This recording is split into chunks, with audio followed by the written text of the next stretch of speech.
be seated. Court is in session.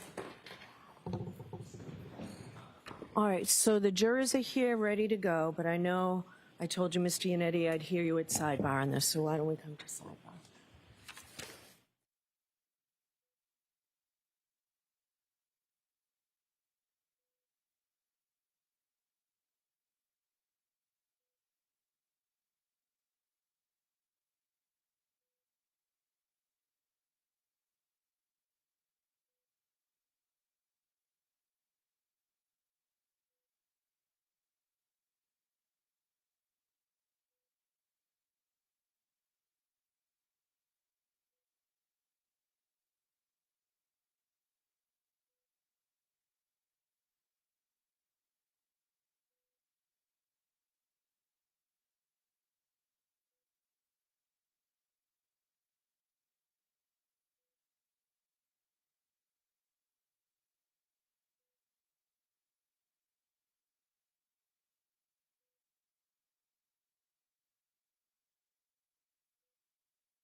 All right, we'll bring the jurors in. We'll take a few minutes. Tony, do you want me to step out? Okay. Do you need to come in? All rise.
Hear ye, hear ye, hear ye. All persons having anything to do before the Honorable Beverly Cannoni, the Justice of the Superior Court, holding in Dedham, within and for the County of Norfolk. Draw near, give your attendance, and you shall be heard. God save the Commonwealth of Massachusetts. This court is in session. Please be seated. Good morning again, counsel. Good morning again. Good morning, jurors. Good morning. So I do have to ask you those three questions. Were you all able to follow my instructions and refrain from discussing this case with anyone since we left yesterday? Everyone said yes or nodded affirmatively. Were you also able to follow the instructions and refrain from doing any independent research or investigation into this case? Everyone said yes or nodded affirmatively. Did anyone happen to see, hear, or read anything about this case since we left yesterday? No. Okay, thank you very much. So is there a new witness this morning? Yes. Good morning, Your Honor. Morning. The defense calls Brian Laughlin. Okay.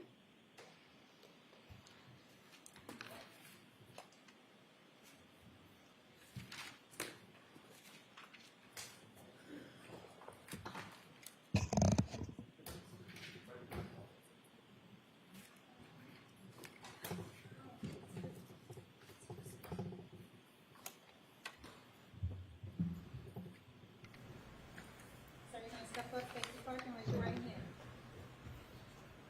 You solemnly swear the evidence given to the court and jury in the case now hearing the truth, the whole truth, and nothing but the truth, so help you God. I do. Good morning.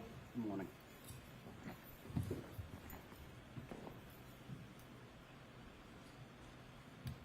May I proceed, Your Honor? Yes. Good morning, sir. In a good loud voice, would you please state your name and spell your last name? Sure, it's Brian Loughran, Loughran. In what town do you live, sir? I live in Canton. Where did you grow up?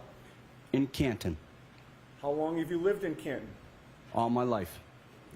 Did you attend Canton Public Schools? Yes, I did. Through which grade? I graduated from Canton High School, What year did you graduate? 1990. Do you have brothers and sisters? Yes, How many? I have two brothers, one sister. What are their names? Christopher, Michelle, and Michael. And where do you fit in the order? I fit in between Michelle and Michael. You're the second youngest. Correct. How old is your brother Michael? Michael is 53. What does he do for work? He owns his own driving school, and he was a member of the select board. And you say he owns his own driving school. In which town? Canton, And you mentioned that he's a member of the select board. For which town? town of Canton. And what is the select board in Canton? It's the governing body for the town. Having grown up in Canton, are you familiar with the Albert brothers? Yes, I am. Which ones? All of them. Can you name them? Brian, Chris, Brendan, Keith, Kevin, and Tim. Of those Albert brothers, whom do you know the best? Chris. How close in age are Chris and you? Very close. I believe I'm 2 years older than Chris. How did you become familiar with Chris? I went to elementary school, I went to middle school, and then he graduated from a different high school. Was there any other relationship between the two of you beyond being classmates? Yes, eventually I ended up working for Chris, delivering pizzas. How old were you approximately when you started delivering pizzas for Chris Albert? About 26. Do you remember the name of his pizza establishment? Yes, D&E Pizza, Where is that located? Canton Center. How many years did you deliver pizzas for D&E Pizza and Chris Albert? About 8 years. Prior to January 29th of 2022, were you friendly with Chris Albert? Yes. You previously mentioned that your brother Michael is a town selectman. What political office does Chris Albert hold? Chris Albert is also a select board member. And Chris Albert is Brian Albert's brother, obviously. Yes. So your brother and Brian Albert's brother are both town selectmen together. Correct. How did you become familiar with Kevin Albert?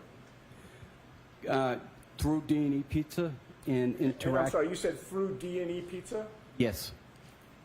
And interactions with the DPW, doing details and stuff. Okay. First, with regard to D&E Pizza, you said there were interactions with Kevin Albert relating to that pizza shop. What type of interactions? He would come in, I'd be, friendly, I'd say hello, or there'd be deliveries to the Alberts residents, and I would, make those deliveries. You mentioned the DPW. I didn't ask you what you did for work, sir. What do you do? I work for the DPW. I work in the Highway Division. And the DPW stands for Department of Public Works? Yes, For which town? town of Canton. And what are your duties, or strike that, around January and late January of 2022, what were your duties for the DPW? I would plow. And how long had you worked, or to this day, how long have you worked for the DPW? 20 years. Now, as a DPW employee, how much contact do you have with the police department?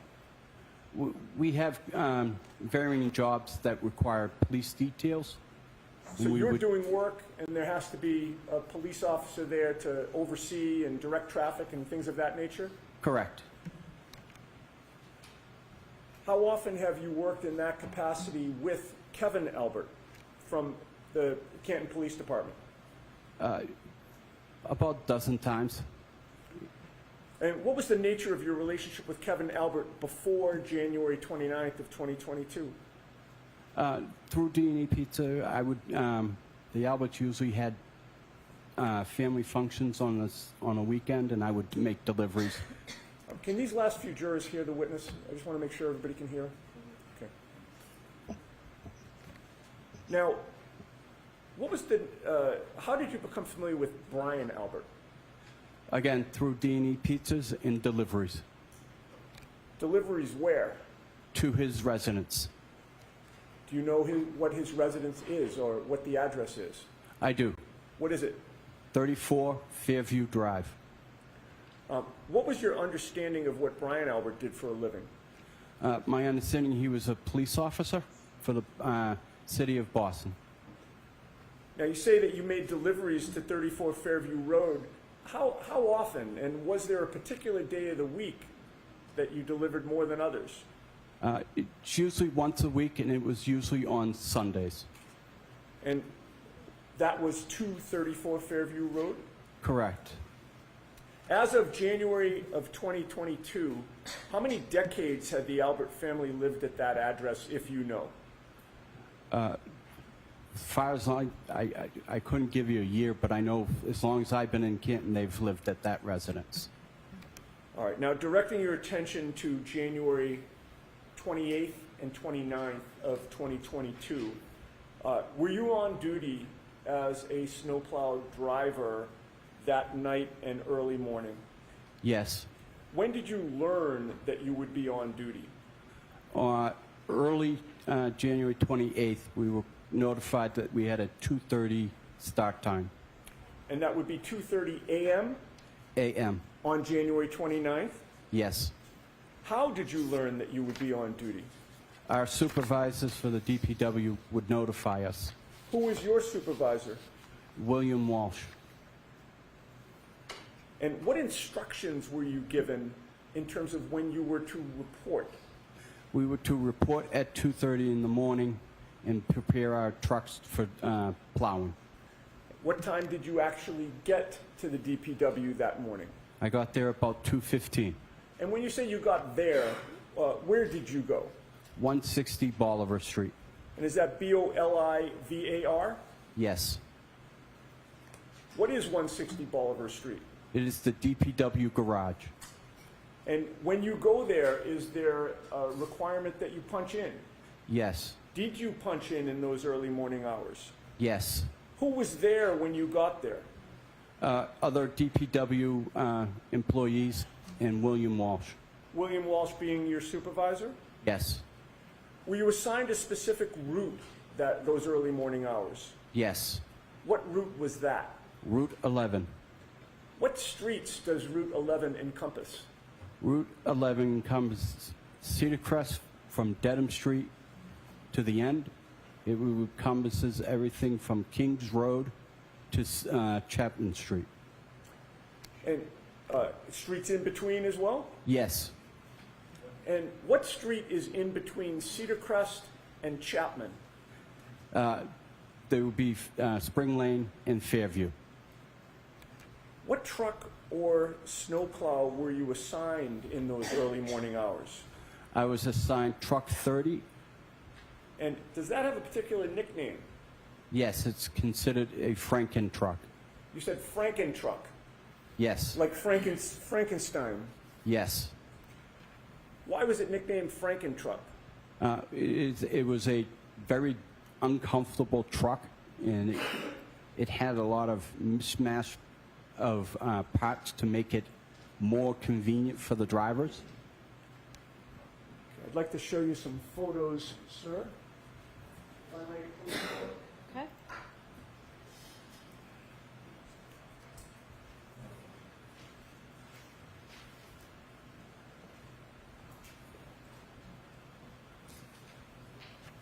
Mr. Loughran, I've placed 4 photographs in front of you. If you could just familiarize yourself with them and look up at me when you're done.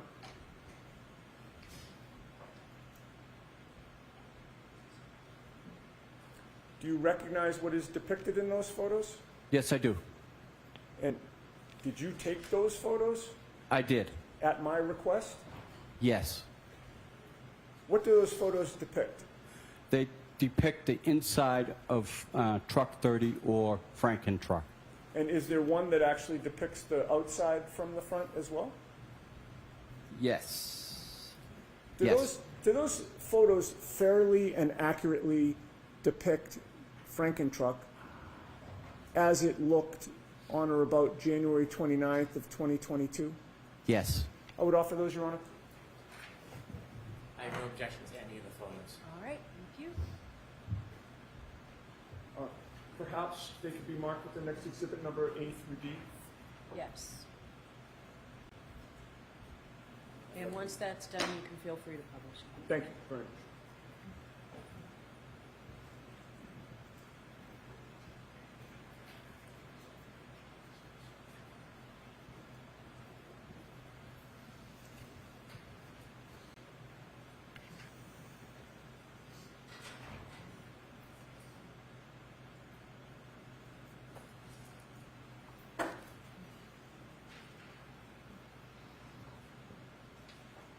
Exhibits 211A through 211D. Thank you. And with the court's permission, Mr. Wolk, if you would publish them one at a time in the order we discussed. I imagine that is 211A, Madam Court Reporter? Ms. Gianetti, why don't you take the photos so you'll know what Oh. they are? Great idea.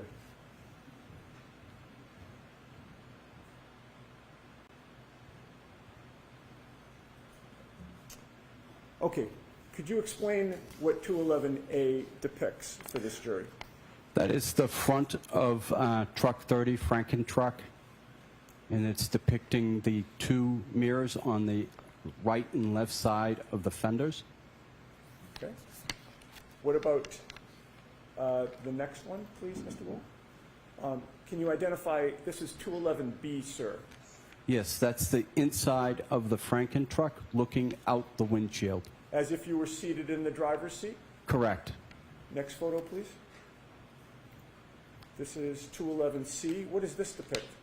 This is depicting on the range that I would see seated in the front seat, looking out the windshield, and depicting how much I will be able to see. Okay, and this would be more toward the left side in front of you as you're seated in the driver's seat? Correct. All right, next photo, please. This is 211D. Could you explain this to the jury? Again, I'm sitting in the front seat of the Franken truck, and I'm taking a picture out the right side of the windshield, again, depicting on how much I can see out it. Thank you. Okay, we can take those down and put the lights on. Okay, so you previously testified that you got to the garage about 2:15 a.m. on January 29th. Could you explain to the jury, what do you do when you get there at 2:15 a.m.? So at 2:15, we do a simple circle check to make sure that there are no defects with the truck. We go ahead and we make sure it has plenty of diesel. And then I put, any supplies that I may have for the night, planning on an overnight shift. And then I get in the truck and I proceed to my route. And what type of supplies are you talking about, sir? Any types of drinks, food, anything, snacks. Preparing for a long night? Yes. The circle check, does that mean what it sounds like, where you sort of take a circle around the vehicle? Yes, we're trying to make sure that the truck is safe, that there is no defects that would hinder the job ahead of it of being able to plow. And when you did the circle check in those early morning hours, was there anything unusual that you found? None. Were you comfortable driving the snowplow that night? Yes. And you mentioned that you make sure it's filled with diesel fuel so you're good for the night. Correct. Now, what lighting is there on the truck facing outward? I have 4 lights. I have the initial headlights, and then I have 2 plow lights that are on either side of the fenders. And then I have marking lights, and then I have work lights in the back for the sander. Okay. If you recall the one photo that showed the truck from the outside, were the 2 plow lights visible in that photo? Yes, they were. Were the headlights visible in that photo? Yes, they were. Could we display that one more time, Your Honor, to have him point that out? Is there a pointer there, sir? No, there is not. Okay. Could you describe on 211A where those plow lights are? Plow lights are just above the grill on the right side and left side. Okay. And would it be fair to say the plow lights appear to be a clear lens and then an orange lens on either side? Yes. And the headlights, sir, where are those located? They are to the right and left of the grill, and they're underneath. Okay. And those are located just to the right of the grill in terms of as we're looking at 211A? Yes. Okay. We can take that down and put the lights back on? Now, do you recall whether or not, oh, strike that. You also mentioned marking lights. Where are those? Marking lights are on the top of my truck, along with the beacon light on top of the truck. And what is a beacon light? Beacon light is exactly what it looks like. It's a light that just illuminates and it goes around in circles. And the marking lights, what do they do? They're similar to driving without your headlights. They're just there to mark the truck so that it's more visible for residents who may be driving and not paying attention. And where does the lighting face those marking lights? Front. Okay, so in terms of the light that strictly goes toward the front, you have marking lights, plow lights, and headlights, correct? Correct. Do you recall whether, when you did your circle check, you checked out whether those lights were all working? Correct. And were they working? Yes. When all of those lights are on, how bright is it in front of your truck? Extremely bright, almost as if I had a spotlight. And that's facing straight out. Correct. What about facing diagonally out front? Again, as far as the lights will illuminate. And then on either side, directly out to the side, how far can you see? About 5-6 feet. Okay. So you see more when you're looking straight out and then diagonally out, correct? Correct. You can see farther? Correct. Now, how about in terms of you being situated in the vehicle? How high up is the driver's seat? Driver's seat is an air ride seat, so it can adjust accordingly. What is an air ride seat? It is adjusted by air, and it can go up or down depending on the driver's. And how long did it take you to do the circle check, to put your snacks in the car and water, and to make sure the car or the truck is filled with diesel fuel? About 5 minutes. All right, so if you get there at 2:15, is it fair to say that you're ready to go on the road somewhere around 2:20 or 2:25 a.m.? Correct. And when you did start to go out on the road at around that time, how was the seat adjusted? I adjusted the seat up so that my knees would hit the bottom of the steering wheel. How big is that steering wheel on the truck? It's fairly large. It's larger than a regular passenger vehicle. It's very large. As of January 29th of 2022, were there any obstructions on any part of the windshield that would prevent you from having a clear view in any direction through the windshield? No. Once you got into that truck in those early morning hours, how far could you see in front of your truck? As far as my eyes would let me see. And how far could you see diagonally? Diagonally, probably, again, as far as my eyes would let me see. All right. Now, you get on the road. When you plow, is there a particular method that you use? Yes. Describe that. I start in the middle of the road and work to the right, angling the plow to the right. Are you familiar with the term ring row right? Yes. Could you explain that to the jury, please? Or ring road to the right is the amount of snow that's coming off the plow, creating a row. We angle everything to the right so that it does not impede on traffic on the left. Right. So if you had gone in the other direction, you'd be putting snow right in the opposite lane of travel, right? Correct. So you always go to the right. Correct. What part of the road, once you hit the roads, do you plow first? What part of the road? I start at the yellow line and I work to the curb line. Why do you plow the middle of the road first? Again, I want to ring road to the right, and I want to be able to give a bigger swath of space for first responders. And generally, after going up a street or a road that you plow, when do you come back down the same street? Immediately after I'm done. Now, you mentioned Route 11, your route that night. You mentioned that it takes you to Cedar Crest. Correct. Once you leave the DPW garage to go on your route, Route 11, how long does it take you to get to any part of Cedar Crest? About 10 minutes. May we display actually, it's Exhibit 49. Do we have access to Exhibit 49? What is it? Is it, It's just a map. okay. And if we can't put our hands on it quickly, I can just display it on the screen. Is it in evidence? It is. You can put it Okay, on the thank you, screen. Ron. If you put up Exhibit 49 and maybe zoom in so we just see, well, I think it is as zoomed in as it's going to go. Is that true, Mr. Wilk, to get okay.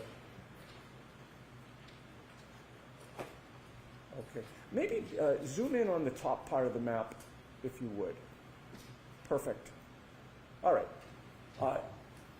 So are you able to see that map from where you are? Yes, I can. And by the way, do you wear corrective lenses? Yes, I do. What do you wear? I wear glasses, and when it's inclement weather, I wear contacts. So on the night in question, when you went out on your route that night, were you wearing glasses or contacts? Contacts. What are you wearing today? Contacts. You've testified in a prior proceeding regarding this matter last year, correct? Yes. What did you show up with that day? Glasses. And what's your difference? What is the difference in your ability to see the screen with your glasses or your contacts? My contacts makes things a little bit more brighter, allowing my eyes to see better You have with more the difficulty contacts. seeing distances with your glasses? Correct. All right. Any problem seeing that screen here today? None. All right. What does that depict? That depicts my route. Cedar Crest, Dew Lane, Spring Lane, and I'm not able to read the one underneath Spring Lane. Just Certainly it's a portion of your route, correct? Yes. All right. Now, you see where it says Cedar Crest, right? Yes. And you see the red dot there? Yes. Does that red dot refresh your memory or orient you, I should say, as to what road that red dot is on? Yes. And what road is that? That would be Fairview. All right. Now, when you hit Cedar Crest Road, are you in that area of Cedar Crest, or are you in a different area of Cedar Crest when you first come upon Cedar Crest Road? When I first come on, I'm coming in at the beginning of Cedar Crest, which is at Dedham Street in Cedar Crest. Okay. And how long a road is Cedar Crest before you get to the area of Exhibit 49? I would say that's about a mile and a half. And how long does it take you to plow Cedar Crest before you get to this area on January 29th of 2022? About 10 minutes. All right. How much of that 1.5 miles or so stretch of road did you plow when you first encountered it? I plowed the entire street. If we could zoom out, please. All right. And when you're driving on Cedar Crest Road, are you driving toward that red, Fairview Road that you've identified? Yep. Coming in from the right portion of the map or the left portion of the map? I'm coming from the right side of the map. All right. And so you start about 1.5 miles down the road to the right, which is off this map, correct? Correct. And you say it takes you about 10 minutes to get to the area of Fairview. Yes. So would Fairview be on your right or your left when you first encounter it? On my left. And when you hit Fairview Road that first time, what do you do? I go all the way to the very end of Cedar Crest, turn way? around in the cul-de-sac, and then head back up towards Fairview. Okay, so you're passing Fairview on your left, Yes. plowing further, and then turning around and plowing back. Yes. And when you came back to the intersection of Cedar Crest and Fairview, what did you do? I take a right. And how familiar were you with 34 Fairview Road on that day, Very, very familiar. having delivered pizzas there for years? And then having grown up in that neighborhood. Were you friendly with the Alberts growing up? Mostly with Chris, but, I was cordial with the boys. All right.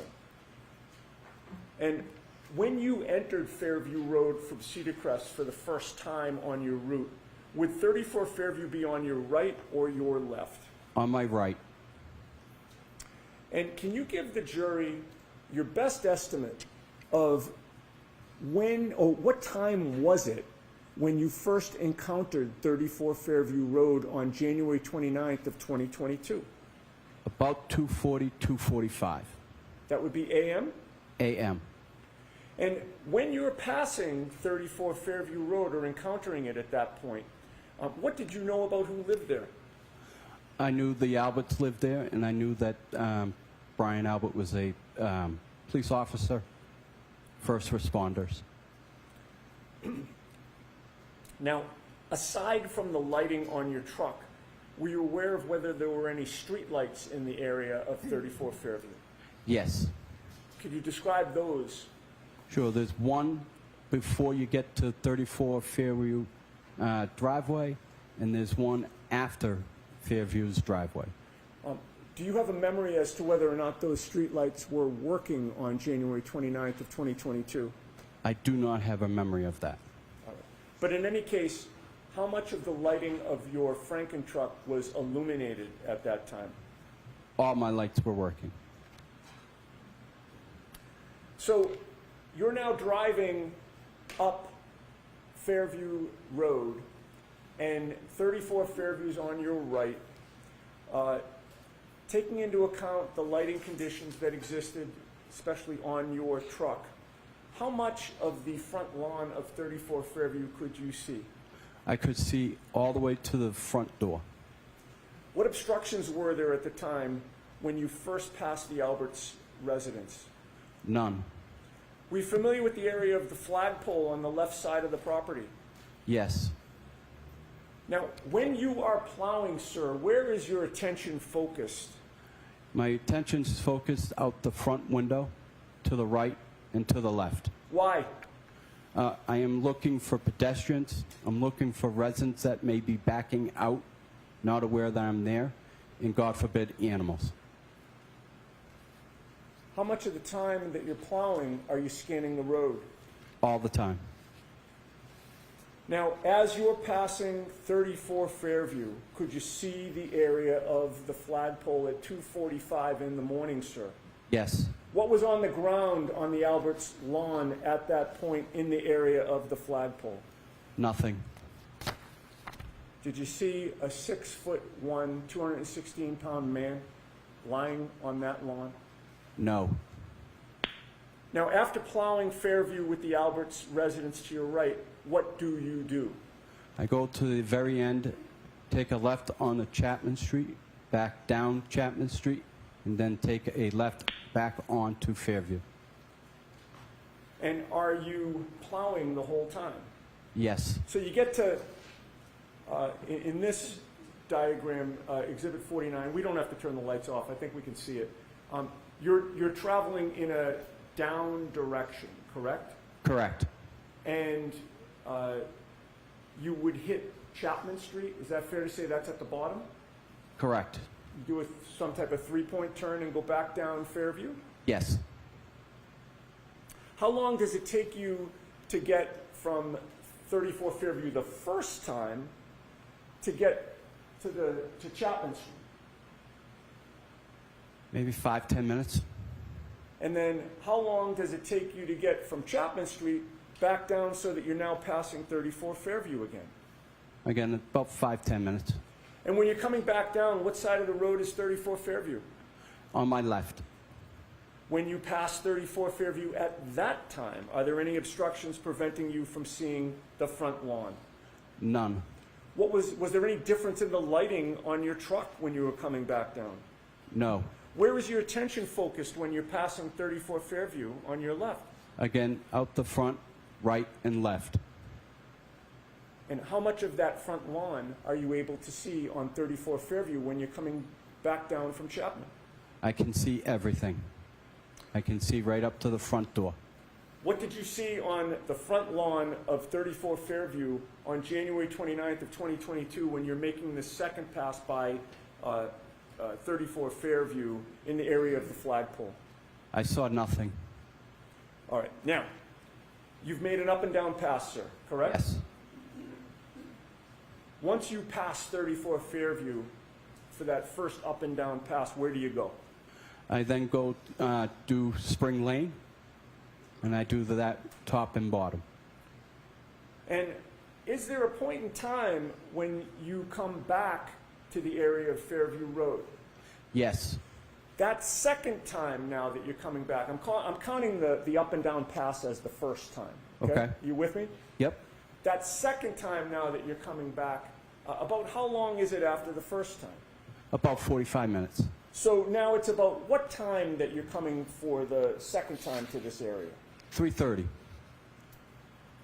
And when you come back to the area of Fairview Road, this second time, are you on the Cedar Crest side, which is on the top of Exhibit 49, or the Chapman side, which is on the bottom?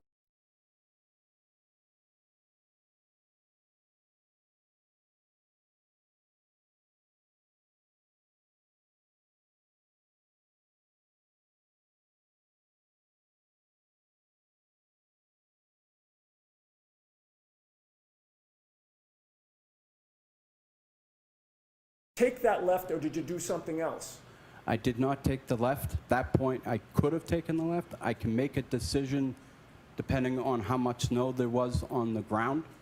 I ended up going all the way to the end as if the first time. All right, and you did your same turnaround in the cul-de-sac? Correct. And now you're approaching the intersection of Cedar Crest and Fairview again, correct? Yes. What do? I take the right onto Fairview.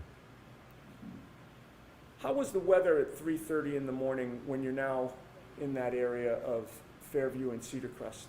It's snowing fairly hard now. Do you recall how much snow? Recall how much snow was on the ground at that point? Maybe 2-3 inches. And at about 3:30 in the morning, how far could you see in front of you? Again, straight and diagonally in front of you, As far as my eyes would let me see. as a result of the lighting on your truck? Correct. Now, you take the right onto Fairview. Describe for the jury what you see in the road at that point. As I make my right onto Fairview, I notice that there's a vehicle on the right-hand side, roughly in the area of the flagpole, in front of 34 Fairview. Okay. And did you make note of what type of vehicle that was? Yes, What type of vehicle was that? a Ford Edge.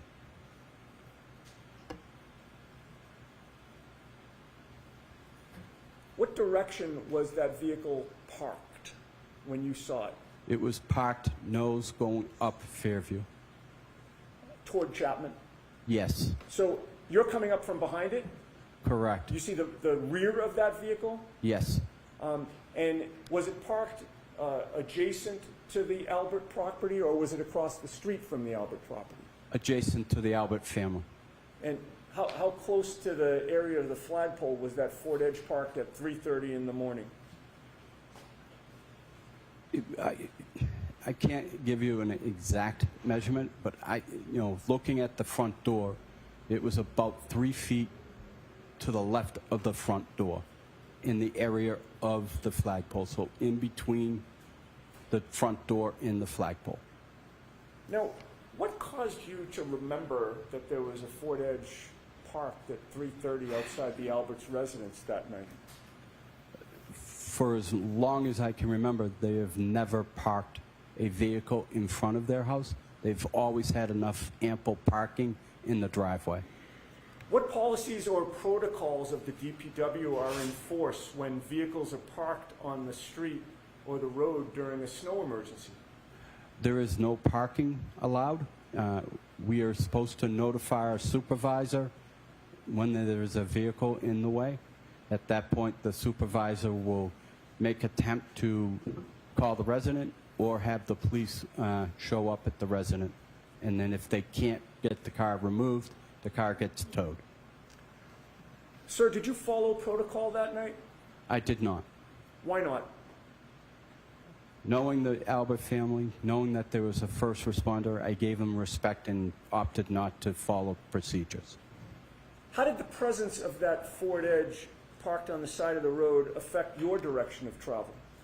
I had to go around the vehicle. How did you maneuver around it?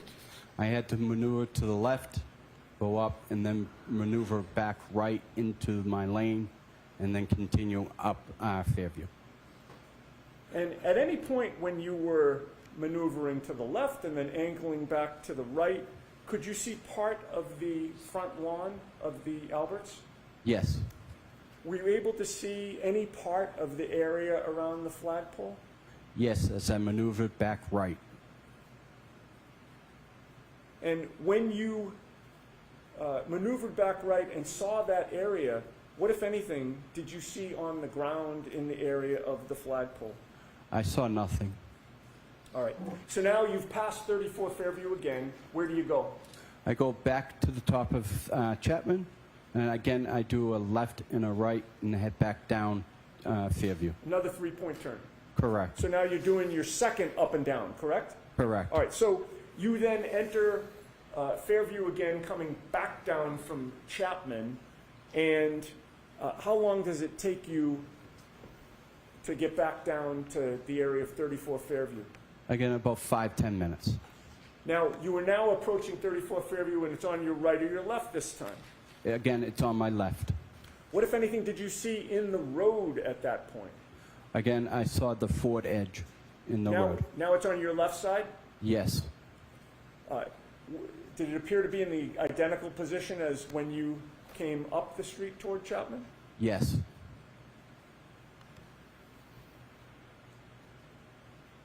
How much of the area of the flagpole were you able to see this time as you're coming back down from Chapman? I was able, it was obstructed, so I wasn't able to see as much as the first time, but I was still able to see the flagpole. What did you see on the ground in the area of the flagpole at now 3:35, 3:40 in the morning? I saw nothing. All right, so now you've done your second up and down pass, correct? Correct. Where do you go? I go back out on the Cedar Crest and I continue to do the rest of my route. Now, at this point in time, did you do more of your route or spend more time away than you did between the first and second time? I did more of my route staying away from Fairview. And about how long did it take you before you came back to the area of Fairview Road? About 3 hours. So what is your best estimate of this third time that you're now approaching Fairview Road? About 6:15 And that'd be AM a.m. on January 29th? Yes. Now, this time when you approached Fairview Road, did you come from the Cedar Crest side or the Chapman side? I came from Chapman Street side. And when you turned, did you turn left or right from Chapman Street to get down to Fairview? I turned right. And once you turned right, did something unusual happen? Yes, I noticed there were blue lights behind me, forcing me to pull over to the side of the road. Did you recognize the vehicles that had, or vehicle? I didn't ask you if there was more than one, but did you recognize what type of vehicle or vehicles there were? Yes, they were police vehicles. Which vehicle was traveling more quickly, the police vehicle or Franken-Truck? The police vehicles. What were you doing with your snowplow after the police passed you? I continued down Fairview. Coming down Fairview, did you actually lose sight of the police cruiser that had passed I you? did. How many side streets are there when you're coming down Fairview from Chapman Street? 3. What are they? Wyndham, Old Ridge Hill, and then Carriage Lane. Now, you're now coming down Fairview Road. What did you notice ultimately in front of you in the road? I noticed the police cars had the road blocked off and preventing me from going to Cedar Crest. And with regard to the lighting on those police...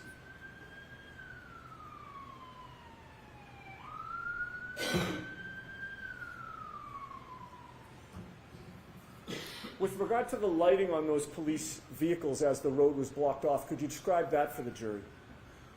Sure, they had all their blue lights on, and they were parked blocking the road, the entire road. I couldn't get through. How well lit was it in the area where the police were? Very well lit. So you're now confronted with a blocked road. What do you do? I turn around at Carriage Lane, and I continue to do that road, and then I exit Carriage Lane and go to the left. All right, and going to the left would send you back toward Chapman Street, correct? Correct. And once you leave the area of Fairview Road, how long does it take you to come back down to Fairview Road to finish the plowing that you didn't do the first time? As soon as the police were able to leave the area, I was able to finish that area. Do you recall what time you finished your shift on January 29th? I honestly don't know. I don't know. Okay. I don't remember. I'm sorry. No worries. Do you remember if it was daylight out at that time? It was daylight. Okay. Now, sir, in the aftermath of that storm, when was the first time you were approached by anybody connected within this investigation on either side, if you recall? About 2 weeks. Who was it that approached you at that time? First name is Paul, and he described himself as a private investigator for the defense team. Prior to hearing from the defense private investigator, had you ever heard from anybody from any police department whatsoever? No, Do you know who Michael Proctor is? I do. Objection. I'll allow that. And did Michael Proctor ever call you or contact you at all in those 2 weeks? No.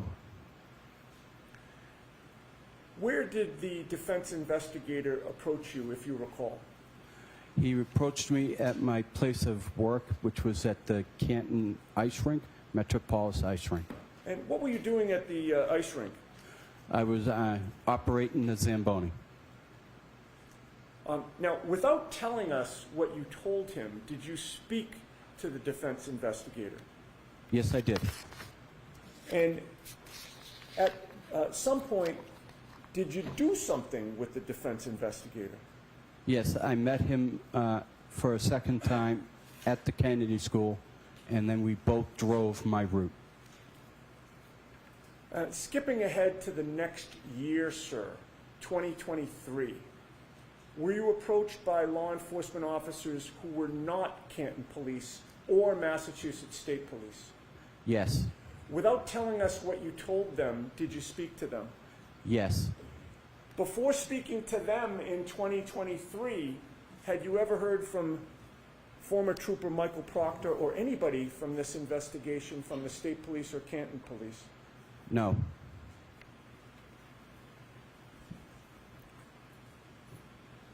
At some point, did you hear from the State Police? yes, That was after you'd already talked to the defense and to these other law enforcement officers who were not State Police or Canton Police? yes,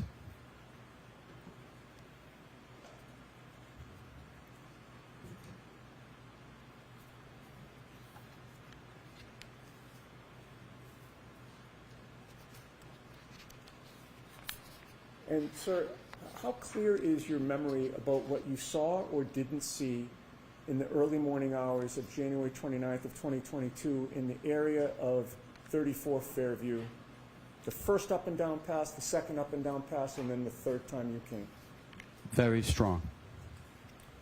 I have no further questions. Thank you, sir. All right, thank you very much. The exhibit. Oh, I'm sorry.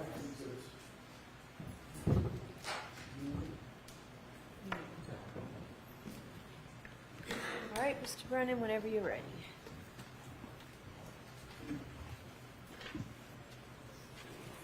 Good morning, sir. Good morning. Have you and I met before? No, sir. This is our first time speaking. Yes, sir. Sir, you say that your memory from that night is very strong. Would it be fair to say that before today, you've talked about this case many times? Yes, You've interviewed with different law enforcement people as well as civilians and attorneys, haven't you? correct. I have not been one of them. No, you have not. And is it fair to say that when you've recounted that night as far as times and what you saw, many times your memory has changed? Is that fair to say? It has not. You spoke to a private investigator on behalf of the defense shortly after that night.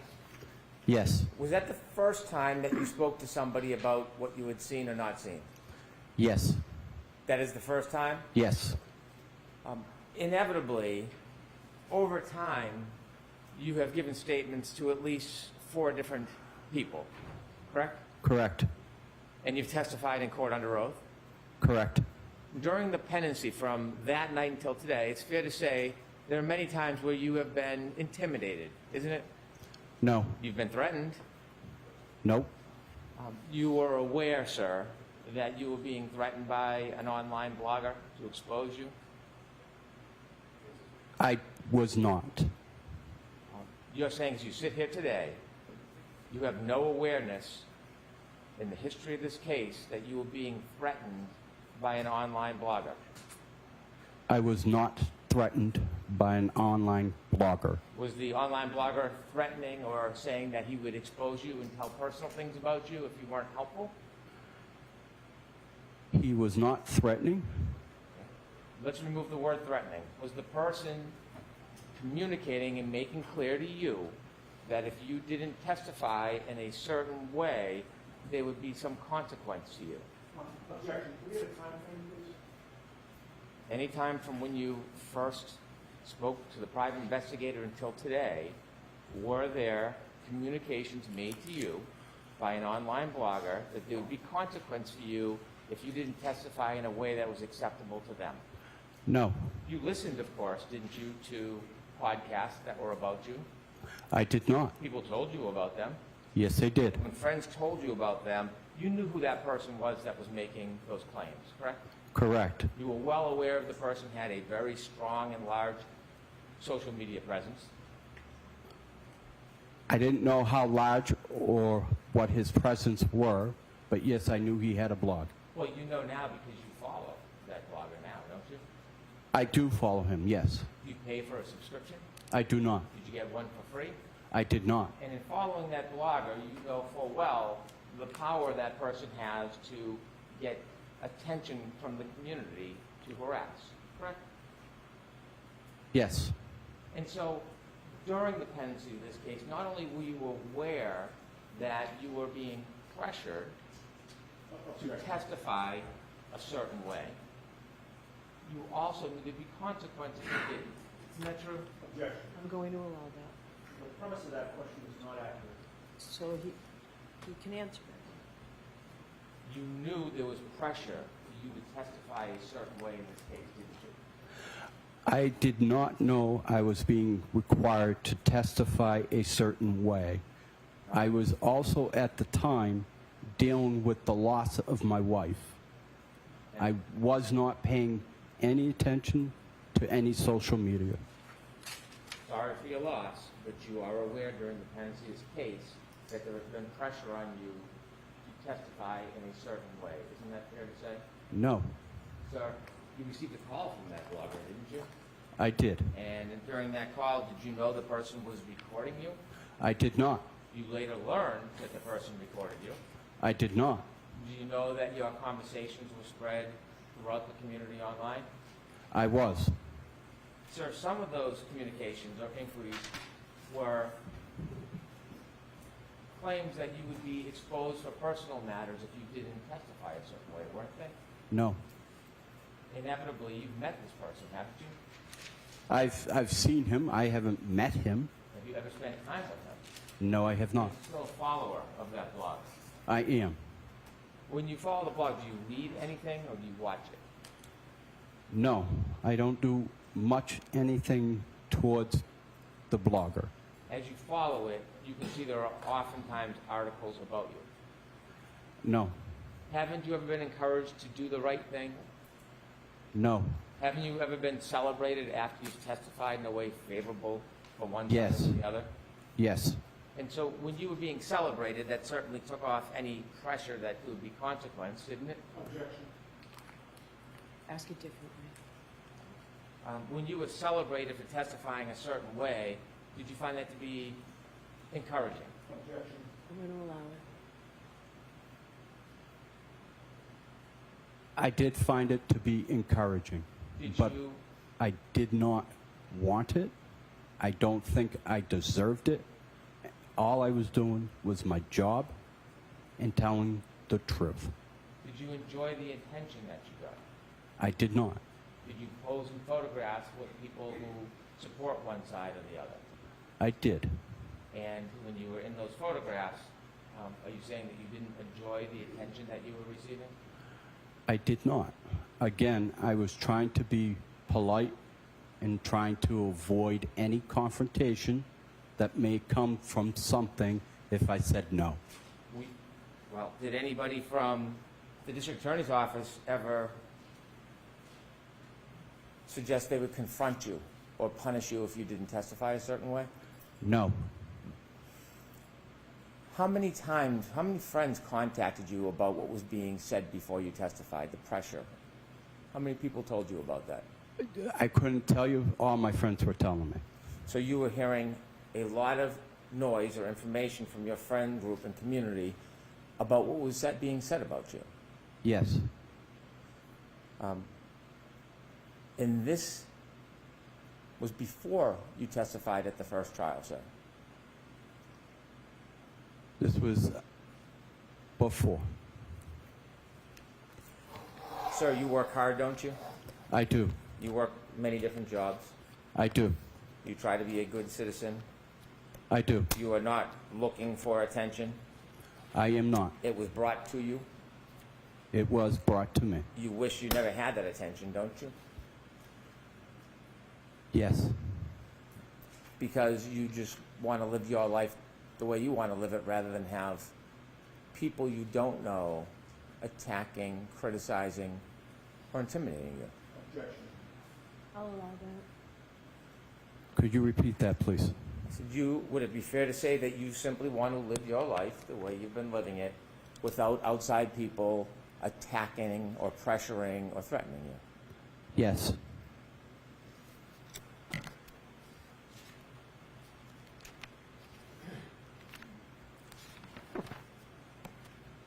On June 15, June 5th, 2023, you were contacted by the defense private investigator, weren't you?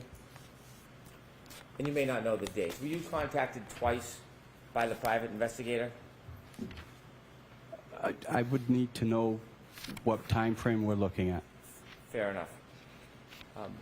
By the way, the blogger that I speak of, do you know if he is friendly or supports one side over the other?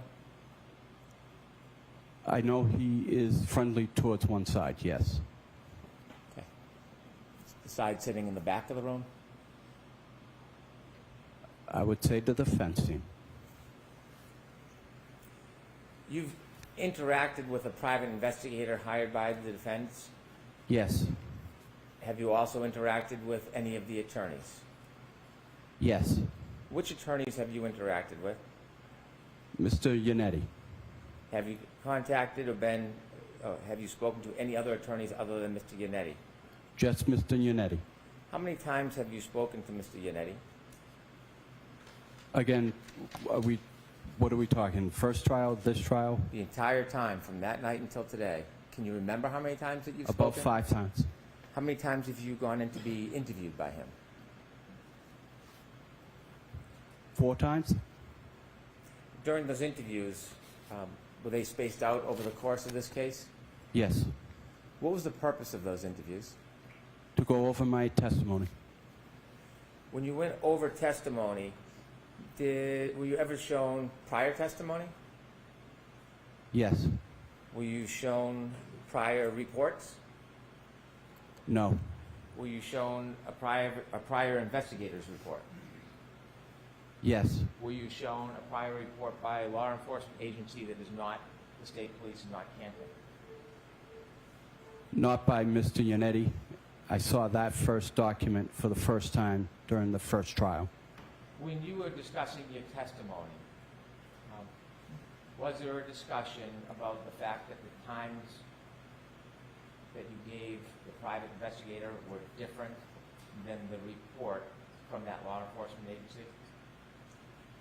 Could you repeat that question, please? When you were preparing the trial in those meetings, was it brought up, did you discuss that there was a difference in your memory, or at least in the reports, between what you told the defense private investigator and what you told that other law enforcement agency? No. Were you aware that there was a difference between the different statements attributing your memory as to time? The first trial, yes. When you were with the defense preparing for trial, did you go over your testimony? Yes. Did you go over questions and answers? Yes. Were you ever subjected to a make-pretend cross-examination about issues that were important in this case? No. Were you ever pointed to any particular issues that were important to talk about in this case? No. When you did the questions and answers, were they written down or just a conversation? Can you repeat that one, please? I'm sorry. When you went through the questions and answers in preparing, practicing for your testimony, were they written down? So ask it differently. When you were preparing for your testimony, were the questions and answers written down, or was it just speaking? Just speaking. Those 4 times that you met, is that a guess, or was it 4 times? It was about 4 times, yes. Could it have been more? No. And during those 4 times, was there anything different other than going through questions and answers about testimony and preparation? Was there any other subjects you talked about? There were none. Did you ever receive any compensation, sir? I received none. Do you know whether people were sending you compensation that you didn't receive? No. You don't know? I never received anything. Were you given anything to bring home with you so that you could remember past testimony or some of the questions and answers that were going to be asked? No. How long were your meetings in preparation for your testimony? About 45 minutes to an hour? Were they all about the same time, or were they different? when you came into court last year, it's fair to say this is after you became aware of essentially being targeted, correct? You can answer that if you can. Can you answer that, Mr. Loughran? I can. I don't ever felt like I was being targeted. This was after you received all the information from your friends and people in the community that you were being attacked. I'll allow that. Again, I don't feel like I was being targeted. Are you concerned after this case what happens with the blogger that you follow? No. You talked about your meeting with the private investigator. The first time you met him, do you remember that meeting? Yes. Do you remember where you met him? I met him at my place of employment. Did you go anywhere with him that day? No, I did not. You had a conversation with him and you spoke about what you had remembered from that night? Yes. Do you remember when you spoke to that private investigator, you weren't sure how many times you went up and down Fairview that night? That you had said 2 or 3? No, I told him I went up at 2:30 at 2. I told him at 3:30 I went up 2. Went up and down. And I told him about 3 hours later I went up and down. Excuse me, I went down and wasn't able to go around the police cruisers and had to turn around at Carriage Lane. You mentioned that you believe you told the private investigator that you went up and down at 2:30.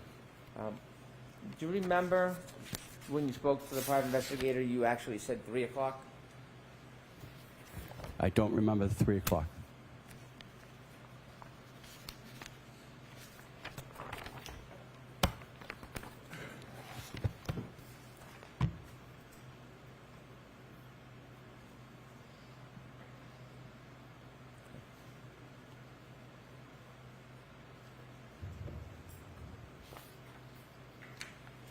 May I approach?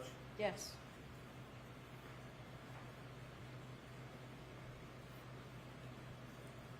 And before I do you remember you said that when you went on your second pass, it was around 3:15?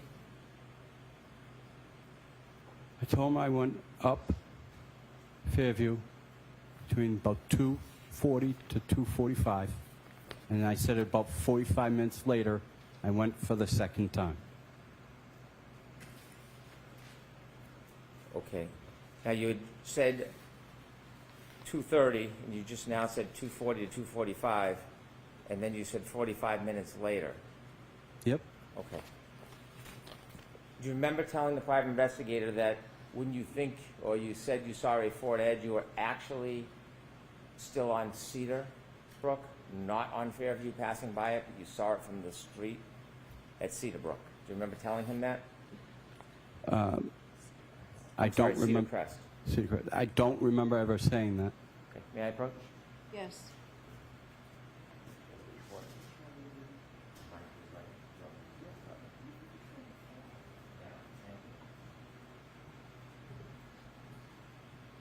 I'll show you a copy. This is a report that you didn't write, so I don't want you to read it. I want to show it to you and see if it helps remind you of what you told the private investigator that day. You can look at any part of this, but what I'm asking you is whether or not you remember telling the private investigator that when you saw the car, you weren't passing on Fairview, you were up on Cedar Crest. That's the question I'm asking. So I'd ask you to look at whatever part you want, but I'm going to point out a part to you. When you're done, don't answer, just look up, and then I'll get to ask you some questions about your memory, okay? Okay. So I directed to this part, but you can look at any part that you want, sir.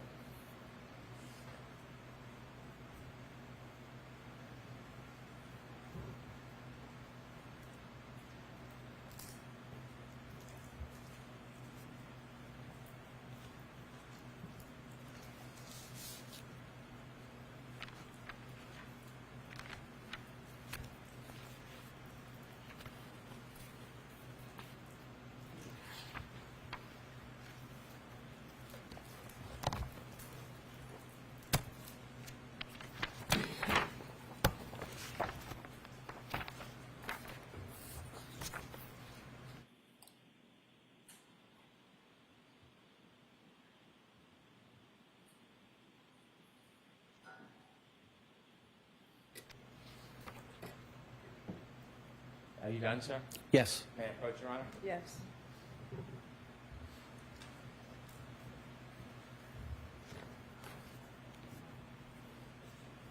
Sir, do you now remember when you were speaking to the defense investigator about seeing a car? You said that about 3:30 to 4 a.m., when you were plowing Cedar Crest Road, you looked toward Fairview Road and saw a small SUV parked in front of the house. Remember telling the PI that? I never remember telling him that.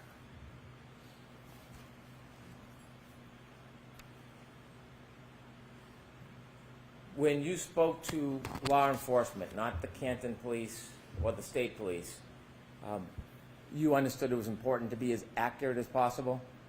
Yes. And you understood, at least with that law enforcement agency, if you misled them in any way, it could be up to a 10-year penalty? Yes. When you spoke to them, did you take that interview very seriously? Yes. Try to be as precise and accurate as you could? Yes. And when you spoke to them, obviously, like anybody, you had in mind that there could be serious consequences if they felt misled. Yes. You try to be honest with them, Yes. provide them your best memory in good faith. Yes. And this was shortly before, well, actually, this was May 24th, 2023, correct? Correct. When you met, there was more than one person there from this agency? I believe so. Was there potentially two? There was two. And when you met with them, they asked you about when you began working that night. Yes. You told them 11:30 to midnight. I never told him that. And so as you sit here today, your memory is you did not tell those law enforcement agents that you began work at 11:30 to 12? We had a 2:30 start time. I understand, but I'm asking you, I never told them. It was always 2:30 start time. when you spoke to them, do you remember telling them the first time you were out near the area was midnight? Nope. No. When you spoke to those law enforcement personnel, were they taking notes? I believe so. Have you ever seen their report? The first trial I did, yes. Who showed you that report? It was shown to me by Prosecutor Lally. You think Prosecutor Lally showed you that report? It was shown to me. And do you remember telling those two law enforcement personnel that you believe that there were emergency vehicles, ambulances, or police cars in front of Fairview at 3 to 3:30 a.m.? I do not. Are you saying that you did not say these things to them, or are you saying that that's not your memory? That's not what I said. And so you're saying that's wrong. You're denying Correct. you made those statements. Correct. At the time they say that you told them there was emergency vehicles there at 3 a.m., that is the same time that you told the PI that you saw the Ford Edge, around 3:30 to 4, correct? About 3:30 is when I saw the Ford Edge. It was dark out that night, wasn't it? Correct. There are no street lights down near that flagpole area of 34 Fairview, is there? Yes, there is. Okay. Was it on that night? I can't tell you honestly if it was.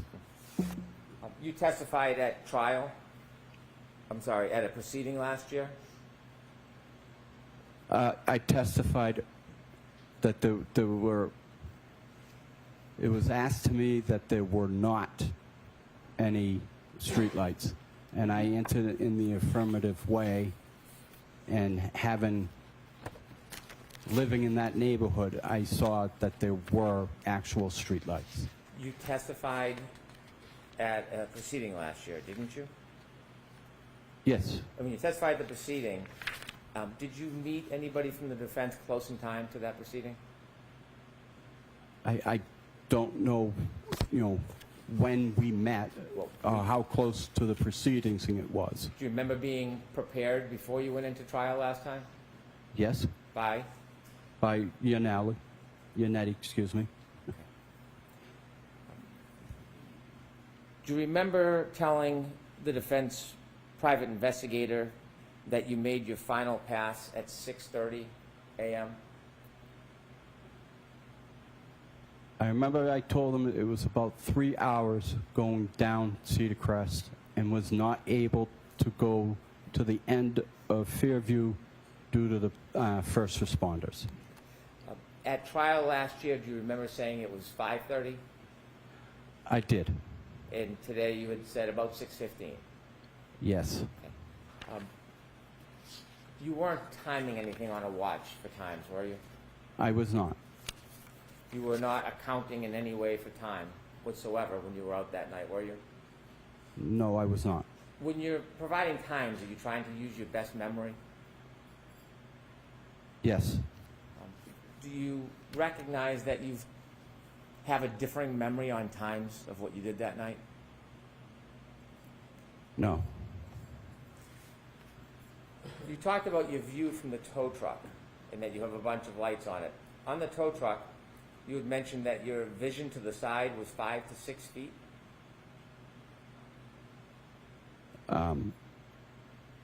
Can you rephrase that, please? Yes, of course. You said when you were driving your tow truck, you could see forward and sideways.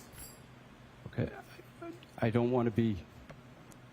I don't drive a tow truck. My apologies. My apologies. Your snow plow. Thank You you. said you can see forward and sideways. I can see forward, I can see diagonal, and I can see right to left. When you look right to left, you said you could see about 5 feet. Correct. Do the lighting conditions affect how well you can see? No. Does the weather? Yes. When you're plowing, are you ever looking at the street in front of you? Yes. Are you looking at people's front yards? Yes. And so, what did you see as far as the front door of the Albert House that night? Was it open or closed? It was closed. With lights on? I can't answer that for sure. I don't remember if there were lights on. How about the neighbors on the left? Were you looking at their front line? Yes. Did you see if their lights were on? Again, I didn't recognize if their lights were on. Do you look at every neighbor's front lawn up to the door as you're driving in the snow plowing? I look to the right and to the left, and my eyes will graze to the yard. Yes, I will look there. You were saying you have a specific memory of looking at the Albert front yard all the way to the door. Do you have a specific memory of looking at the other neighbors' yards to their door? Can you repeat that, please? I'm sorry. Yes, you said that you looked at the Albert house all the way to the door. Correct. Do you have a memory of looking at any other houses all the way to the door? Yes. Okay. Which house had a dumpster in front of it?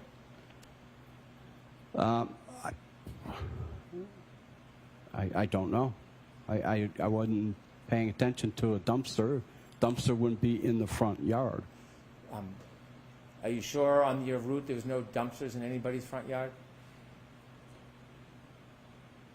I can tell you there was a dumpster this week. No.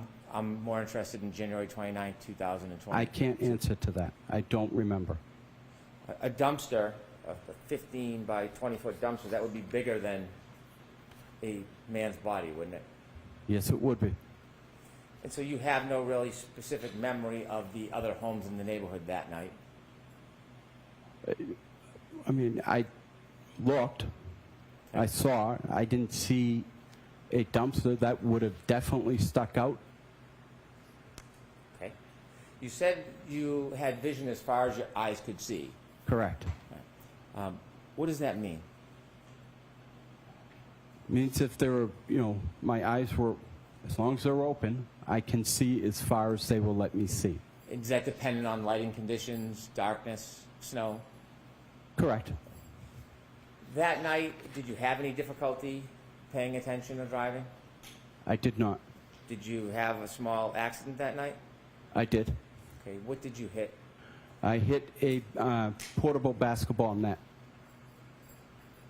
Was that part because of the weather conditions? You didn't have a good opportunity to see it? No. I definitely saw it and just did not judge enough. You said that you went up and down the road a couple of times. When you were asked to describe the car that you said you saw, when you first spoke to the defendant's private investigator, you didn't give any detail about the type of car, did you? I told her it was a Ford Edge. Okay. When you first spoke to the investigator, you used the words Ford Edge? I did. Did they bring you to a parking lot at some point? They did. And when they brought you to a parking lot, did they have you go out in the parking lot and look at a Ford Edge? They did. And when they had you go out and look at the Ford Edge, did they have you identify that as the type of car? Yes, they did. And when you did that, how many cars were in the parking lot? We had a hockey game, so there were several, at least 100, 150. Who pointed you to the Ford Edge? I pointed to it. Did the investigator take you to the Ford Edge? No, he did not. It was just an open parking lot, and he asked you to look around to see if there happened to be a similar car? No, I told him a Ford Edge. He wanted to make sure I knew what a Ford Edge looked like. I pointed to the Ford Edge, and he was satisfied. So after you said a Ford Edge, he brought you to a parking lot to point out a car? We were at my place of business. We just walked out the door. Where was that? At the Metropolis ice rink. The rink? Ice rink, yes. Did you then meet the investigator later on at a school? Yes, I did. And who did you meet at the school? I met Paul again. And what was the purpose of that? He wanted to go through my route. You want to go through your route. Correct. And then, did you choose to meet at the school? I did. You did? I did. And why did you choose the school? It was an easier landmark for the gentleman to get to, and it was minutes from my route. Did you know that former Trooper Proctor's sister worked there? I had no idea. You said last year that when you went by Fairview, did you say that you would buy your final pass at 5:30 a.m.? No. Okay.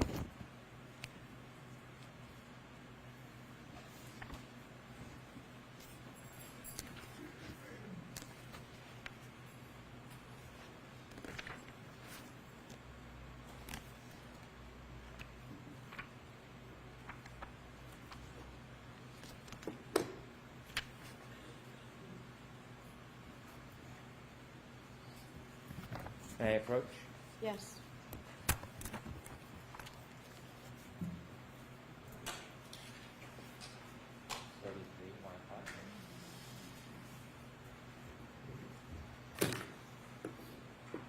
Sir, when you have contact, you also wear reading glasses? Yes. I can't read things up close. Understood. This is trial testimony, testimony from June 21st, 2024. Mm-hmm. And you were asked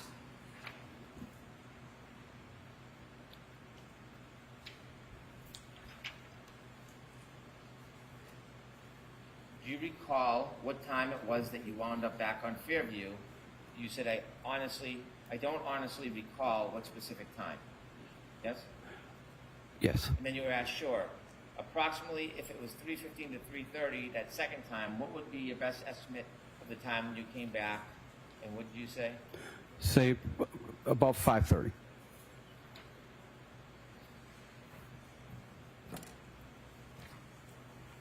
And so even last year, you were having some difficulty remembering the times, right? Christine. Were you having difficulty last year remembering the times that you were on Fairview? No. When you said you were on Fairview last year at 5:30, you didn't see anything on the Albert front lawn at 5:30 a.m.? I wasn't on Fairview at 5:30 a.m. Okay. Were you asked last year about your travels on Fairview? Yes. Okay. When you asked about, you recall, was time you wound up on Fairview, and you said you didn't remember. Do you remember that testimony? I do. And is that true testimony? Yes, it is. Okay, so you had some difficulties in your memory of when you were on Fairview when you testified last year. Isn't that fair to say? No, it's not fair. And then you were asked approximately if it was 3:15 to 3:30 the second time, what time did you come back? And I said, if I were to guess, I said 45 minutes later. Did you say, I would say, if I had to say, it would have been 5:30 up Fairview? That time was incorrect. It was 6:15.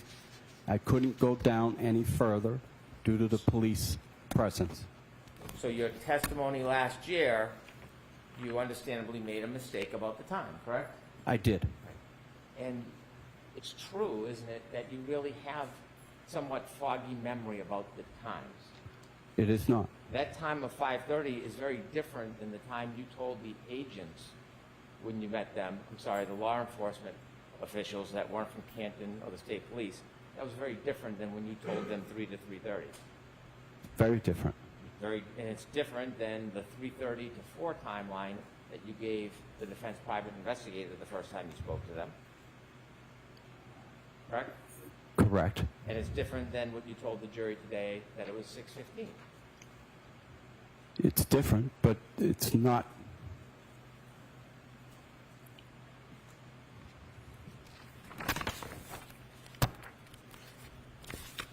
When you plowed that night, did you have any reason to look for somebody who was lying on the side of a yard? No. Did you have any expectation somebody would be lying helpless on the side of a yard that night? No. If you had seen somebody, certainly you would have helped. Correct.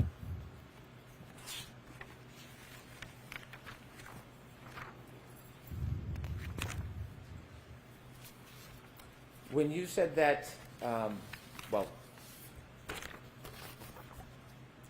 when the private investigator asked you where you were when you said you saw the Ford Edge, are you saying that you didn't tell the private investigator that you were on Cedar?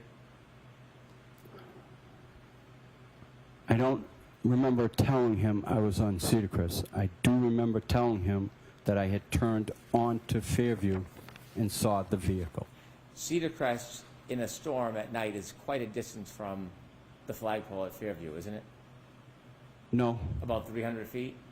roughly. Difficult to see under those conditions? No. Could we have Exhibit 71, Stream 0, at about 6:17 a.m., please? Okay.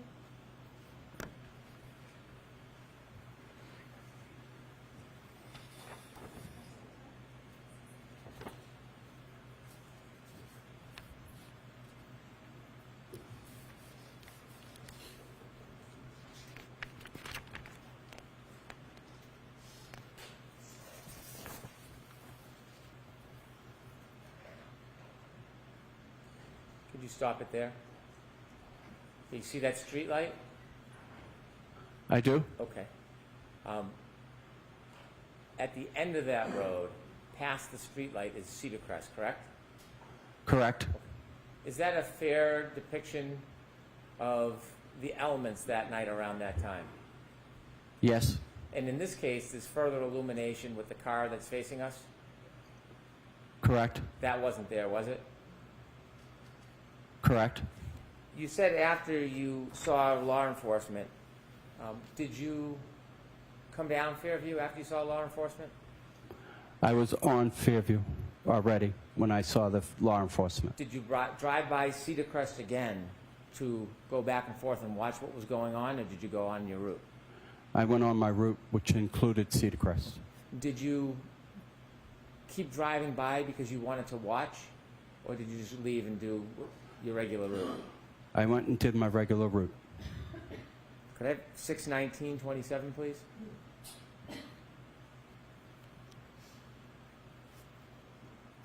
And could you play it?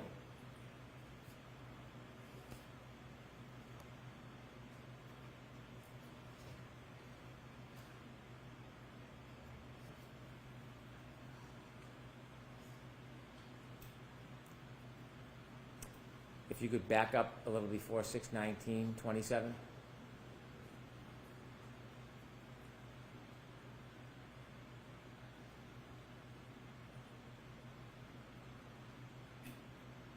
Is that weather consistent with what it looked like to you? Yes. Is that you there?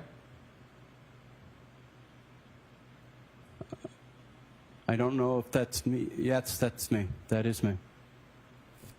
Could we go to 6:32:45, please?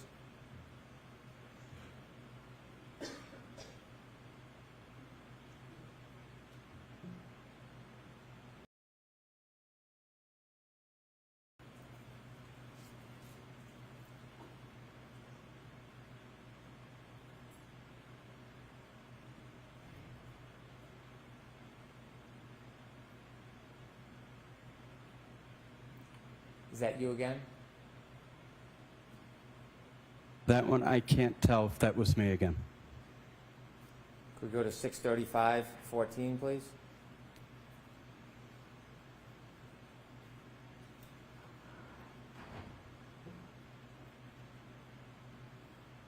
Was that you?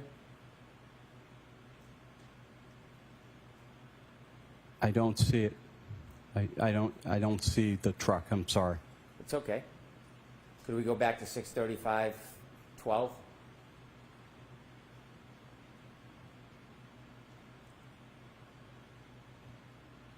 That looks like to be a pickup truck. That does Okay. not look like my truck. 6:37:45, please.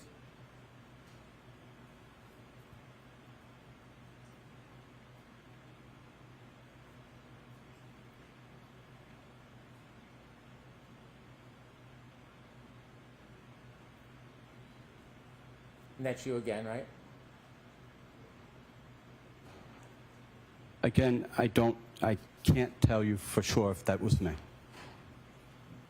Those were not your red and orange lights consistent with the earlier ones that went by?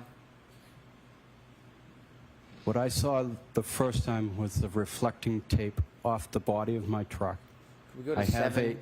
a plow guy that is a contractor that we work tandem together. And was he out there that night as well, going by Fairview? Correct. Okay. Did you ever tell the private investigator about him? Yes, I did. 7:00, 22 seconds, please.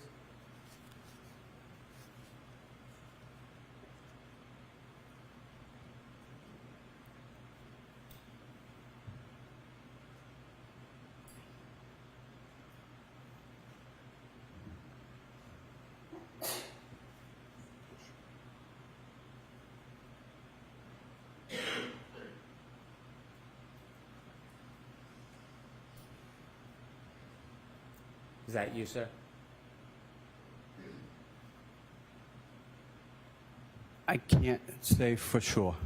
7:15, 45 seconds, please.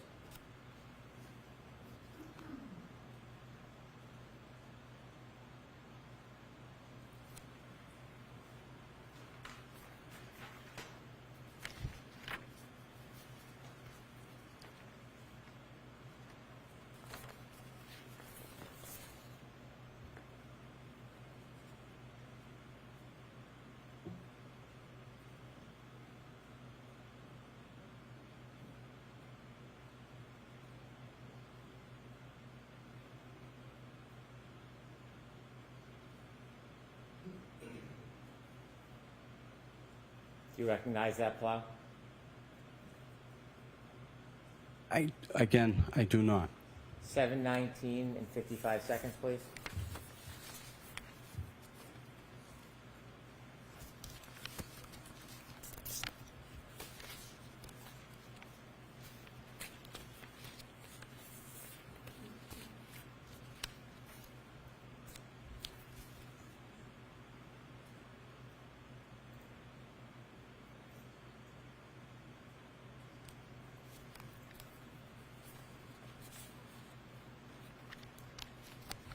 Was that you, sir? That was me. How long does your route take? It's hard to say. I mean, as long as it's snowing, it can take as long as it takes. Well, if you're going to do a pass, how long does an entire pass take? If I were to do from Cedar Crest to the end, it would take probably 10 minutes. If I were to do the entire route, I'm not cleaning up. I'm just giving it a pass so people can get through. Could take about 3 hours. Could take 4 hours.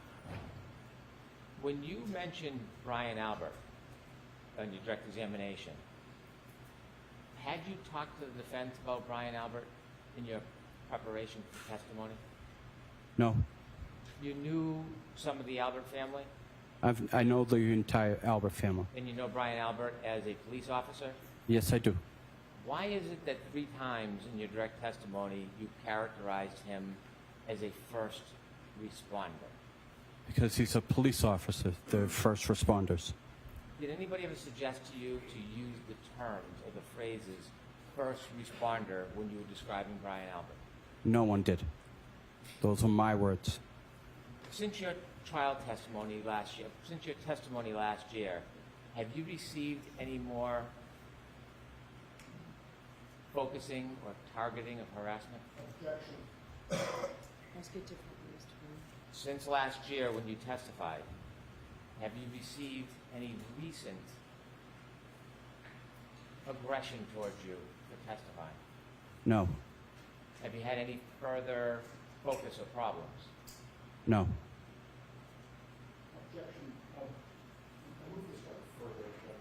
I'll strike that.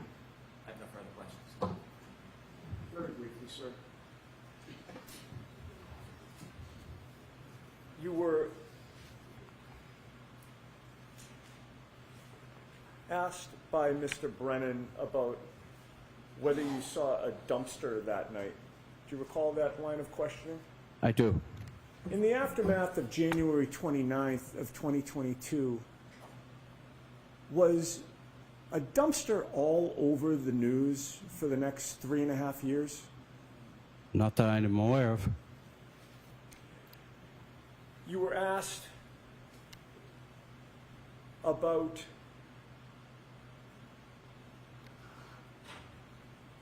going through your route with the defense investigator and giving a statement to the defense investigator. Yes. How soon after January 29th of 2022 was that? 2 weeks. Were the events fresh in your mind at that time? Yes. Finally, actually not finally, I've got 2 more points, but they're both brief. You had mentioned that night you actually misjudged and hit a net. Yes. Can you describe the basketball apparatus that, and I'm going to ask you what part of it you hit, but describe what that looks like. It's got a base with wheels on it. It's portable, so you can move it in and out. And it's got the basketball frame, and it's got the backboard and then rim. Okay. So this is not a pole that was cemented into the ground. Correct. But perhaps we're all familiar with it, the black base that maybe you put sandbags on, Correct. that type of thing to keep it in place, but it does have wheels? Correct. All right, and you mentioned the net. The net is the rope netting that comes down, correct? Correct. There's also a hoop that keeps the net in place? Yes. And the pole? Correct. And the base? Correct. Of all those things, what part did your Franken truck actually catch? It caught the net in the little bit part of the frame, of the frame where the net was. Something that you saw from the beginning, you just misjudged the distance. Correct. Now, finally, with regard to the 5:30 testimony that you gave last year, Yes. did you also testify that the last pass that you tried to make when the police were blocking the scene was about 3 hours after that 3:30 second up and down? Yes. So why is it last year that you testified that it was 3 hours later, but you came up with the time of 5:30 as the final time? As he's asking me these questions, I'm trying to do the math in my head. I'm sorry, math is not my strong suit. What time was it when you made that final pass, sir? 6:15, 6:30. I have nothing further.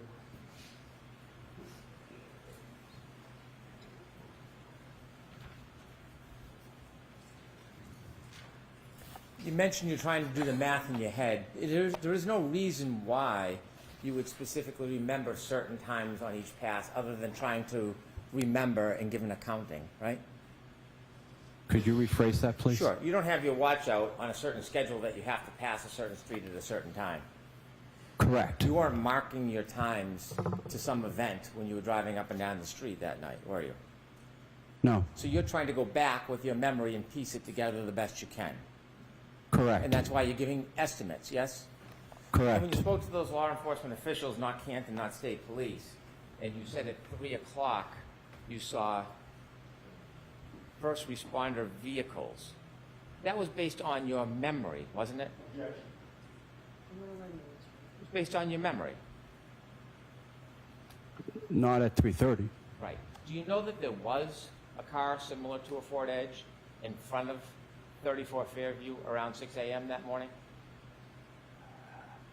I wasn't able to get in front of Fairview Drive, 34 Fairview, at 6 o'clock in the morning. Have you ever met Kerry Roberts before? I have not. Counsel just asked you if there was a lot of media about this case, and you said that there was. I, Did he just ask you a question about whether there was a lot of attention on this case? Objection. Did he just talk to you about everything that happened after this case, all the attention on this case? Objection.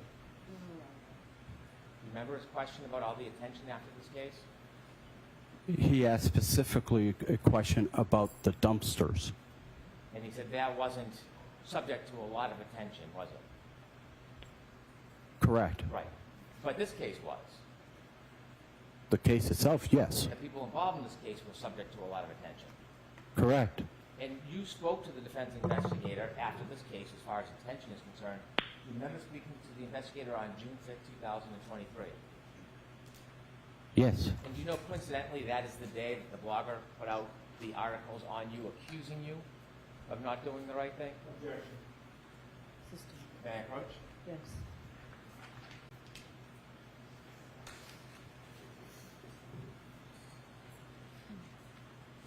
Showing you a document. Let's take a look at that document. What day is that document dated?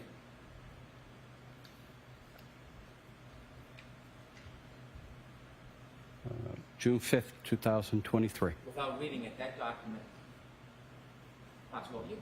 Correct. And your friends and people in the community talked to you about this article, didn't they? Not specifically this article, but they were sending me stuff that were being printed about me, yes. Why don't you take a little look at what's said and you can tell us whether that's the same type of information that was being conveyed to you through intermediaries.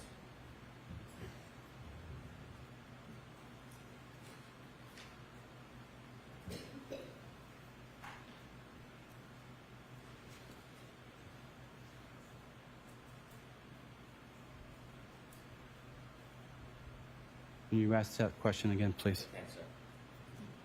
Was this some of the kind of attention that you were receiving on June 5th after you spoke to the defense investigator? Yes. Like from sidebar?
All rise for the court, please.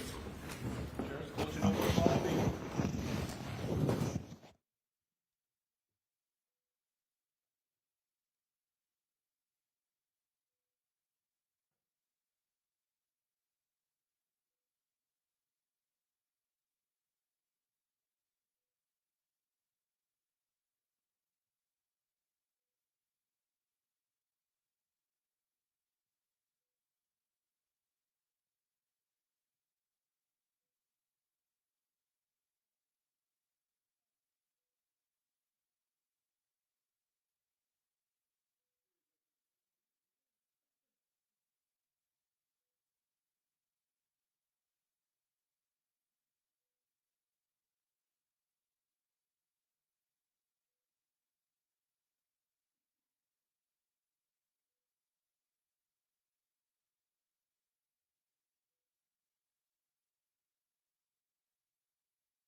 Back in session, you may be seated.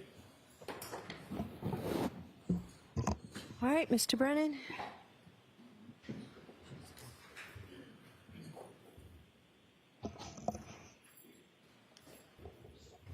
So I have just a few more questions.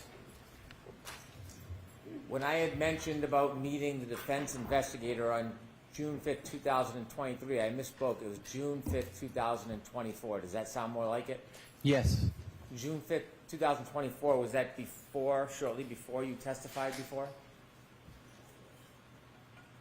Yes.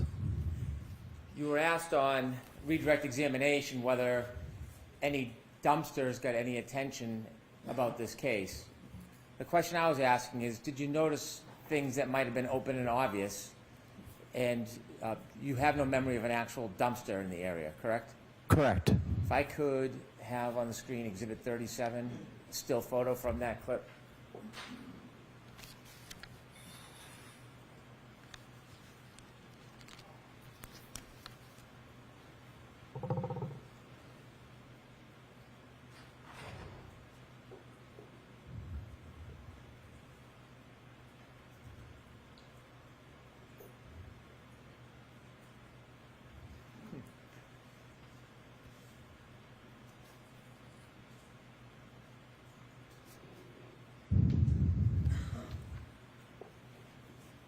May I have a moment, Your Honor? Sure.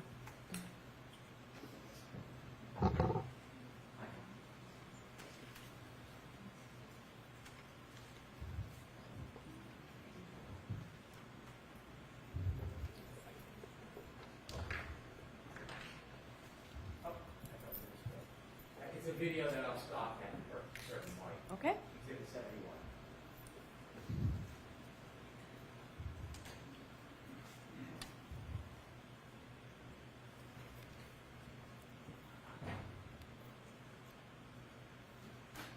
And sir, do you notice the big red dumpster to the right side across from Fairview?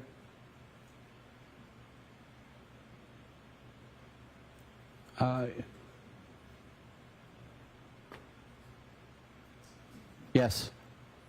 Okay, you can take that down. Sir, when we started the break, I'd asked you some questions. I showed you a document, asked you if you were aware what was inside that document, and you mentioned that was around June 5th, 2023. That was before your last testimony in this case? Yes.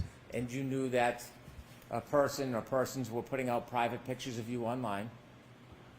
I did notice. And those private pictures, you didn't give anybody permission or want that attention, did you? I did not. In fact, it wasn't just some private pictures, it was pictures taken from a number of different times in your life, correct? Yes. You never gave anybody permission to do that? I did not. You didn't want people talking about you or asking you questions? That was none of their business, did you? I did not. And it was embarrassing that you were being made this public spectacle when you had done nothing wrong, correct? Ask it differently. Was it embarrassing what they were doing to you? I wouldn't say embarrassing as more as aggravating. In fact, they were calling your boss. Yes? I'm going to allow that. Yes. And you mentioned how hard you work. Yes. Plow, you even deliver peaches for 8 years. Yes. Zamboni, anytime you can work, you try hard, don't you? I do. And when someone's calling your boss, giving undue attention to you, didn't it create some concern it could affect your livelihood?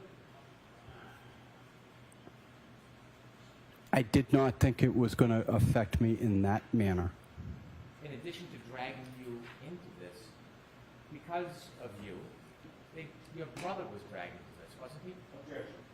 Ask it differently. When you were getting this information about what was happening, you learned that they were also dragging your brother into this because of you, correct? I'll sustain that. Did you learn that information was coming out about your brother? I knew my brother was dealing with other issues regarding this case. And certainly, you're close with your brother, Yes. you care for your brother. Yes. You did not want to upset anybody and have more attention brought onto your brother, did you? I did not. And there was an attempt to link your brother to one of the Alberts, in fact, correct? Yes. as well as you. I don't know if I was being linked. Did you know the information of trying to so-called out you about the fact that you work for Chris Albert? I'm gonna sustain that the words first. Were you aware when your friends and family were telling you about what was going on, about an attempt to draw a relationship between you and the Alberts? No. And were you aware when people were telling you what was happening, that there was attacks on you personally, like finances and things like that? Yes, I was aware of that. And certainly, that is pretty discouraging when that is happening, when you've done nothing wrong, isn't it? It was, again, aggravating.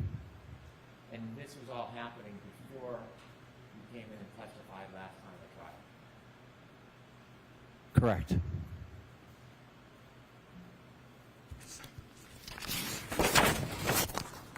After you testified, things got better? I wouldn't say better. It's gotten a little more easily manageable.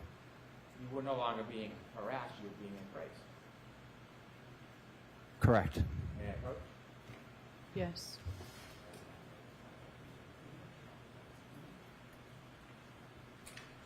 Showing you a photograph, do you recognize that? I do. Is that part of the embracing process after you testified a certain way at the last trial? It was after I testified, yes. With redactions, I'm going to introduce a select portion of this. So I need to see what that is. Come to sidebar and make this very brief, please.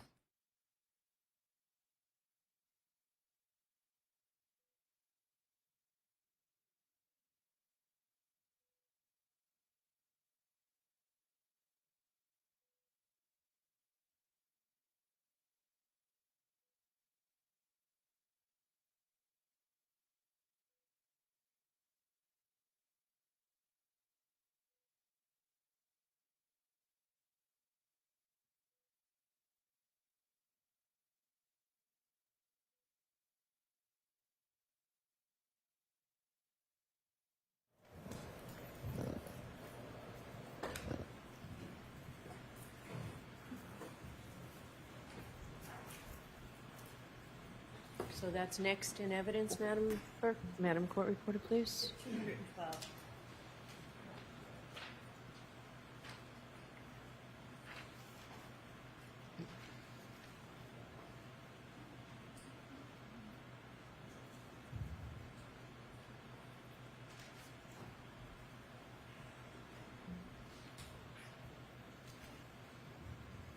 And I just showed you a photograph. Is that a fair and accurate depiction of you after your last testimony, Yes. reflecting you now being embraced rather than attacked?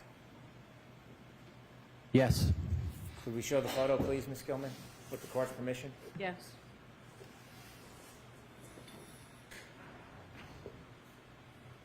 And that's you, Mr. Laughlin? Yes. You can take that down, please. Thank you for your time. Just very briefly, sir, if I might, Your Honor. Sure. Mr. Laughlin, I should say. The questioning about the attention that you received in 2023 when you received secondhand the information from the blogger, was that before or long after you were interviewed and gave a statement to the defense investigator in February of 2022? It was long after. Nothing further. Thank you. Okay. All right, Mr. Lockman, you are all set, sir. Okay. There another witness, Mr. The defense calls Karina Kolithas. All right, do you need to see me before, as she's coming in, or will that be in a while? I can't remember. Why don't you come on up really quickly?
application.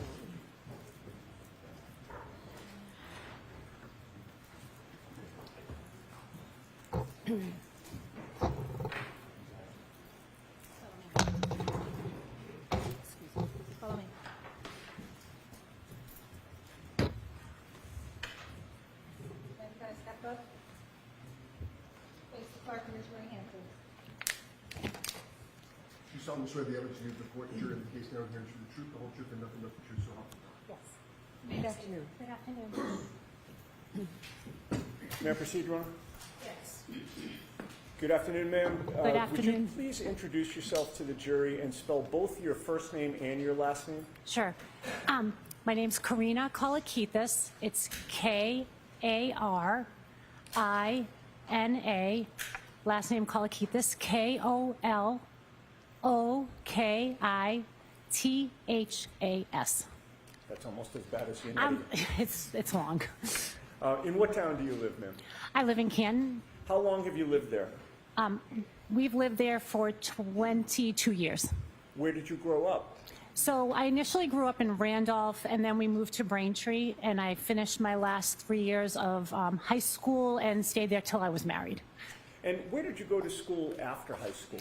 So after high school, I went to Northeastern University. I did the pharmacy program there. And what is your profession? I'm a pharmacist. How long have you worked as a pharmacist?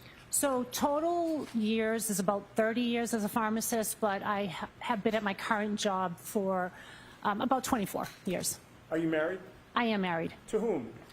His name is Nicholas Kolithas. How long have you been married for? 24 years. Do you have children? I have 2 children.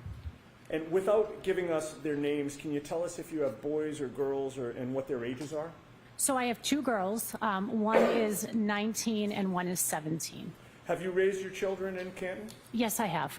Do your children play sports, or have they played sports in Canton? I have both girls played sports in Canton. One actively is playing sports there, and one is in college, so she's not playing sports. Understood. What sports have your girls played? So they primarily played basketball, and my youngest plays lacrosse as well. From raising your children in Canton and attending their sporting events, I'm assuming, have you met other parents with children on your daughter's teams? Yes, I have. Specifically, did you come to know Jennifer and Matthew McCabe? Yes, I have. And is that the way that you came to know them? Correct. Typically, that's how we came to become friends with people, through the sports. Now, prior to January 28th of 2022, how long had you known Jennifer McCabe specifically? I would say about 10 years or so. And during that time, what was the nature of your relationship with Jennifer McCabe? So we were just friends through the kids. Multiple kids did different sports. They played on different sports teams, so we were friends through that. And how often, or if at all, did you socialize with her and or her husband? So typically, sometimes if the kids had play dates, it was mostly my youngest daughter, to be honest. So my youngest daughter and one of her daughters were good friends and played on similar sporting teams. So they would have play dates and stuff like that. So sometimes we'd see them after a game, or if they had a play date or something like that. And I'm sorry, it's a little loud with the fan. If the last part of your answer, if I didn't hear it, I'm thinking the jurors might not have heard that. You said it was mostly after games? After sporting, after play dates or, sports and stuff like that. I see. And would there be times where, after a game you go out for pizza, that type of thing? Yeah, you'd go out for pizza, or the girls would be like, "Hey, Mom, can we have a play date? Can a couple of the girls, come over the house and, Okay. do stuff Now, like that?" Prior to January 28th of 2022, did you know John O'Keefe? So I knew John O'Keefe same way. His niece and my younger daughter were good friends, are good friends. So same thing, we knew him through the sports as well. My husband coached his niece in a couple teams, and they also played soccer together, so that's how we knew John. And do you remember how long you would have known him for before January 28th of 2022? I would say about 9 years or so. And what was the nature of that relationship? Friendly. Didn't like go out with him, but we were friends. Like we saw him all the time. He would, take my younger daughter with him. We just saw him all the time. So weekly, I would say. Sure. What about Karen Reed? Did you know Karen Reed prior to January 28th of 2022? So same thing, met Karen through John. And I believe the first time I met her was at Jennifer McCabe's house sometime in 2020. 2020. Correct. So this would have been during the pandemic? Correct. And do you see Karen in the courtroom today? I do. Would you please point her out and describe what she's wearing? She is wearing a blue suit at the table with her lawyers. Okay. May the record reflect that the witnesses identified Ms. Reed? Okay. Now, prior to January 28th of 2022, how often would you have seen or interacted with Karen Reed in any capacity, if you know? So Karen sometimes would come to watch games of John's niece. So I would see her there and we would just casually talk. And what was the nature of your relationship with her prior to January 28th of 2022? We were friendly. All right. Now, directing your attention to January 28th of 2022, do you recall that being a Friday? Correct. What did you do that day So that day I worked. as a pharmacist? Correct. Do you recall what your hours were? Approximately, I would say 8 to 4:30 that day. What plans did you have after work? So after work, my plans were to go to the Canton High basketball game to watch my daughter play. And what plans came up for before the game that night? So before the game, before I left work, there was a text that went around saying that some of the parents were going to meet at the Canton Junction before the game, and if anybody wanted to stop by and grab a bite to eat. And what is the Canton Junction? So it used to be like a little pub/restaurant in Canton. Did you go to the Canton Junction? So I went home first because I went home first. I had a bag I had to switch out of because we have to have plastic clear bags at work. So anyway, so I went home and then after that I stopped at the Canton Junction. Okay. And did you go alone or with someone? So I went by myself. And when you got there, did you see people that you knew? Correct. So I walked in and there was a bunch of parents there from the varsity teams, the varsity team. And, excuse me, was either John O'Keefe or Karen Reed there? They were not there. What about Jennifer McCabe and or Matthew McCabe, her husband? I believe Matthew McCabe was there. I don't believe Jennifer went to the Canton Junction. Now, how long were you at the Canton Junction for? I would say less than an hour. Do you recall about what time it was that you would have been leaving there? I'm not really sure. The game started at 6:30, so before 6:30. All right. And when you left the Canton Junction, where did you go? I went to Canton High School to watch the game.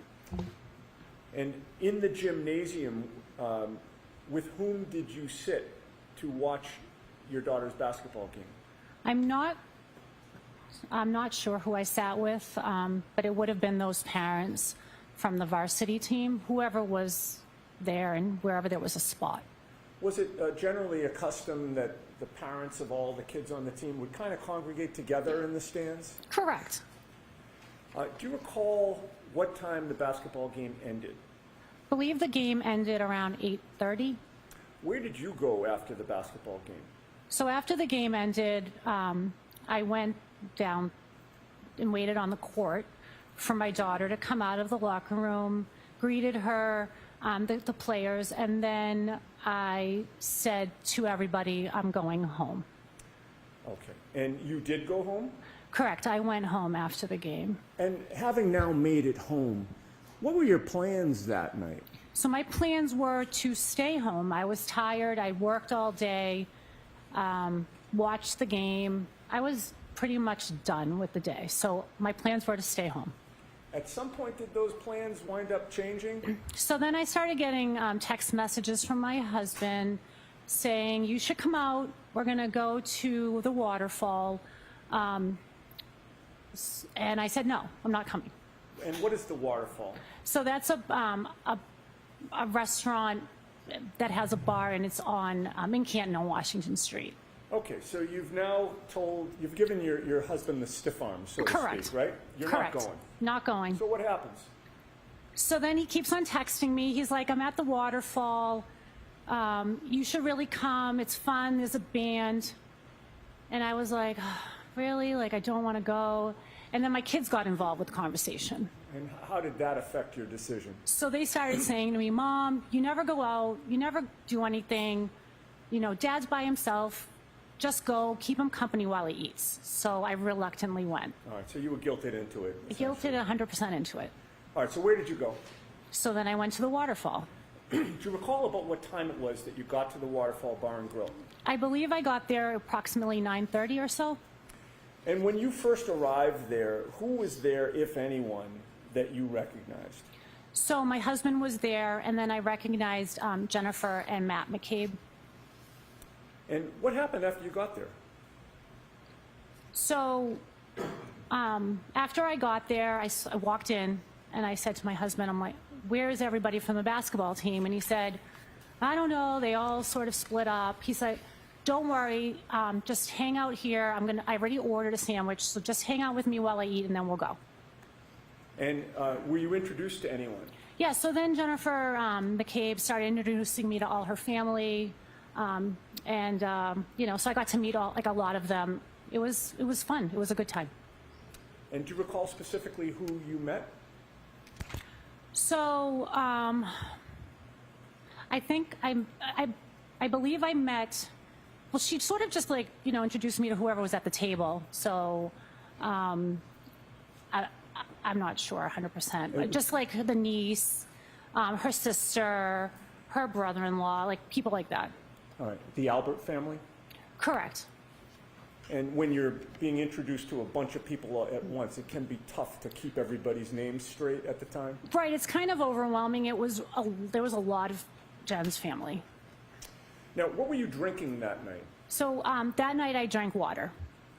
And the whole time you were at the waterfall, did you drink anything else except for water? I only drank water that night. Now, was there a point when you were going to leave the waterfall before they closed up for the night?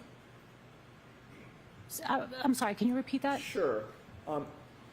You wound up leaving at a certain time, correct? I never left. Well, you left because you're in court today. You're not still at the waterfall. Okay, correct. So what I'm trying to get at is, at some point you left the waterfall, but was there a point before that where you were planning to go? Correct. All right. Tell us about that. So my husband had eaten, and I said, you know what, I think I'm going to get going. And I was about to get going, and then John and Karen walked in. Okay. And when you say John and Karen, you're referring to? John O'Keefe and Karen Reed. And why did that change your plans? I was excited to see them. I liked Karen, so as soon as I saw her walk in, I was like, hey, I'm going to stay. I want to talk to her. And what did you notice about John O'Keefe's mood when he arrived that night? So John was very happy. His niece had just gotten into a private school called Bishop Fian, and that was like the first thing he was talking about. He was elated that she got in, and he was telling everybody about that. And thereafter, how much interaction did you have with John and or Karen? Karen and I probably spent the entire night talking, maybe give or take some time that we didn't, but the majority of the time Karen and I were speaking together. And if you had to estimate, how long a conversation did you have with Karen?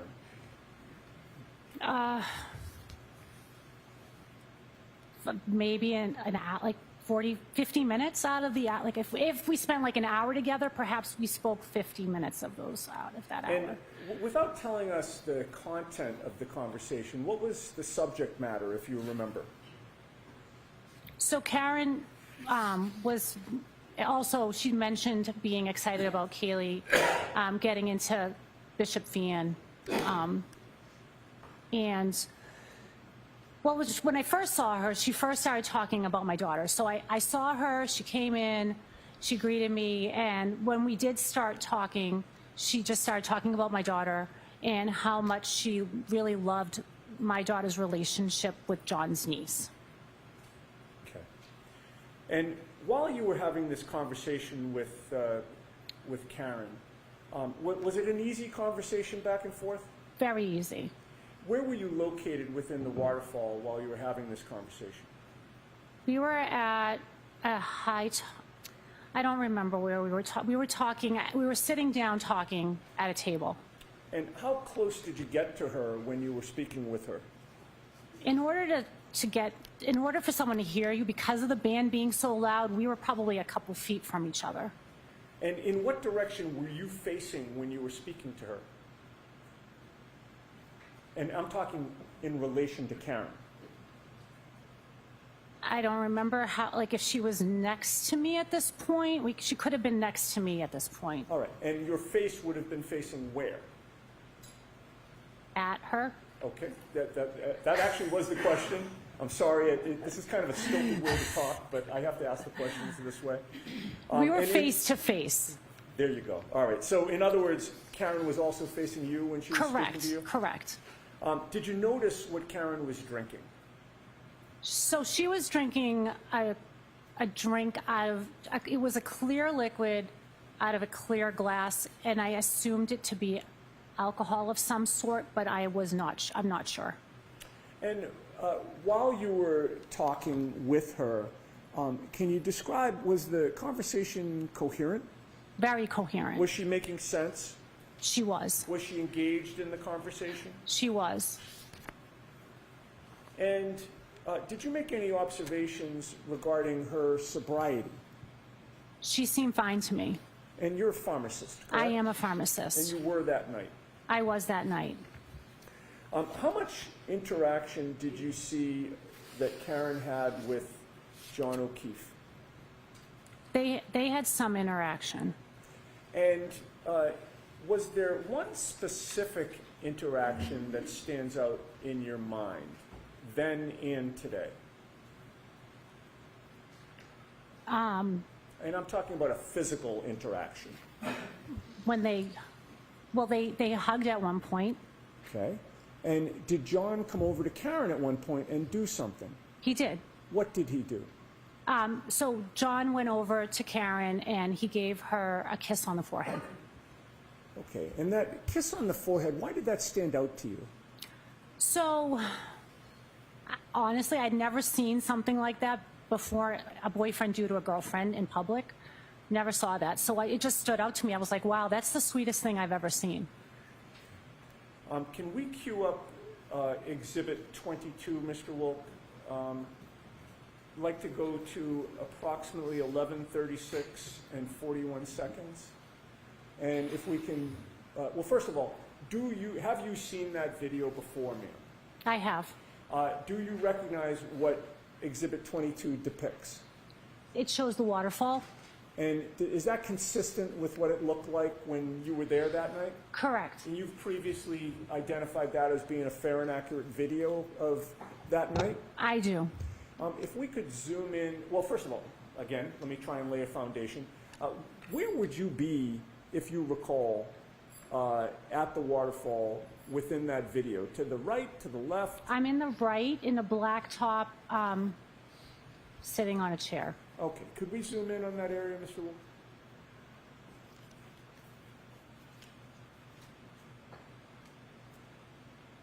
Okay, we've zoomed in. Do you see yourself? I do. And where are you seated? So there's a white jacket on the back of a chair. That's me. And do you see anybody else in that video that you now recognize? I see Brian Higgins. Okay. And when you say Brian Higgins, is that somebody that you had known prior to that night? I did not know Brian. He was one of the people you were introduced to? Correct. And you since have learned, put the face to the body, or I'm sorry, I should say the name to the body or the name to the face? Correct. All right. And where do you see Brian Higgins? He has like an emblem on the back of like a sweatshirt. All right, so his back is to the camera, Correct. and we have not located that pointer, have we? Thank you, sir. May I approach the picture? Yes. Don't you?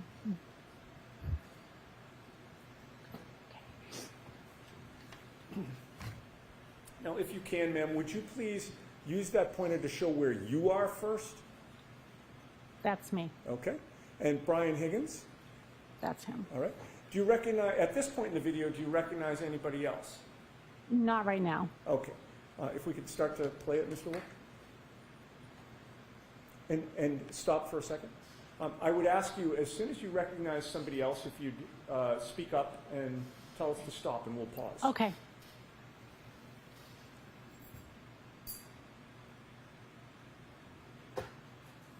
So right there is Karen's head. Okay. Is that the back of Karen's head, or? Correct. So that's the back of her head. All right. And then by the way, just so the record's clear, over Mr. Higgins' shoulder, there appears to be a face looking forward on the right shoulder. You see that, right? correct. You're not referring to that. You're referring to the long hair that's in back of that face. Yeah. Could I point to it Sure. again? Okay. So I'm referring to that head right there. Understood. Okay. And And then- I think you had said something else? And then that right there is John O'Keefe with the hat. Okay. There's a ball cap. Correct. And on the video, as we're looking at it, it's to the right, up the top. It's to the right of the PM chyron there. Right up the to the top right of the screen. Correct. Sorry. If we could continue to play. Stop. What do you see? So I see John giving Karen a kiss on the forehead. Is that what you saw that night? I did. I was looking right at them when it happened. You were facing them. I was facing them. And what about Mr. Higgins? Where was he facing? It appears that he's facing them as well. That happened right in front of him. That's what it looks like. If we could play further.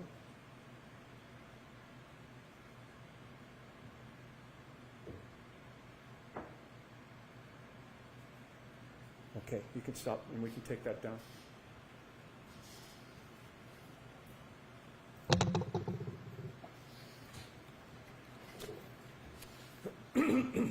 Now, that night, did you have any information about the nature of Karen Reed's previous interactions with Brian Higgins?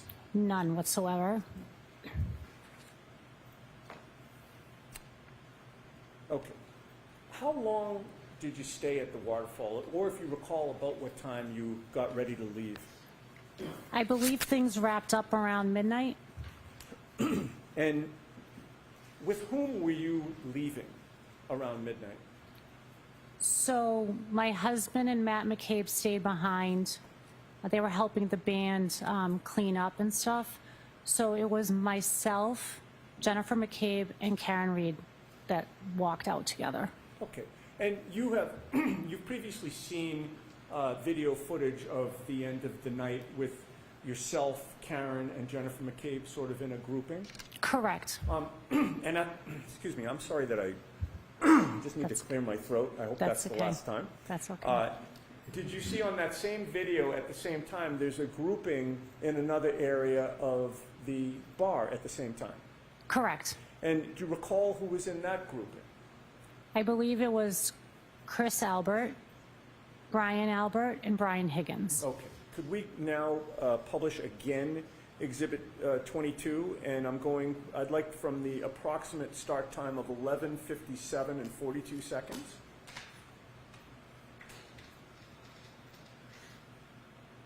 And if we could hit play, Mr. Wolf? Oh, I'll tell you what, stop it for a sec. Thank you. Could you zoom in, please, on the right portion of that video, the upper right? We'll start with that. Okay. So this is the start of this clip. It looks to be 11:57 and 38. Do you see anybody in that clip that you recognize? Yes, so I am the person with the jacket with the fur around the hood, and Karen Reed is the other woman that I'm talking All to. right. We could play that, Mr. Wolf?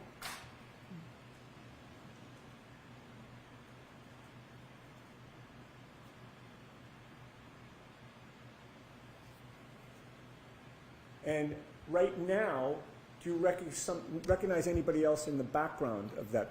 So to the right in the plaid shirt is my husband, Nicholas. Okay. What about over your left shoulder? So over my left shoulder is John O'Keefe. And does that appear to be his back? Correct. Okay. You can play. And he was in, stop for a second. He was in your line of vision at that point, correct? Correct. What does he appear to be doing? He appears to be like paying a tab or something like that, or maybe getting a drink. I'm not sure. Okay, and do you see him looking in a particular direction right now? He looks to be looking over his left. Continue to play. Oh, if we could pause for a second. I neglected to ask you to point out with the pointer. We Oh, have I'm it now, sorry. we might Okay. as well use it. Okay. If you could point to yourself first. Okay. So that's me. All right, Karen That's Karen. and John O'Keefe. That's John. Okay, continue to play, Mr. Wolf.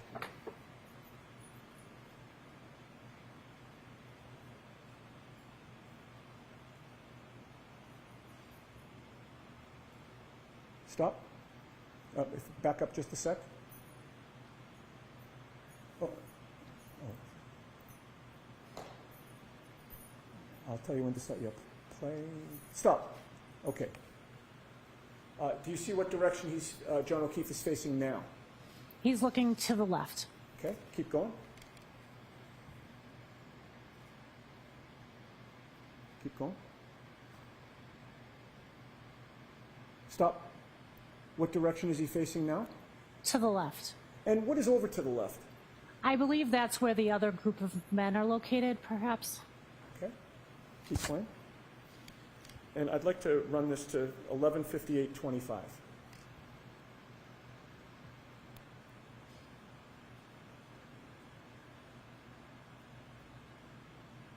Stop. At this point, his whole body is turned to the left, correct? Correct. And he appears to be facing where the other group of men were? I'm sorry, repeat that? He appears to be facing in the direction of where the other group of men were? Correct. Continue to play, all through until 11:58:25.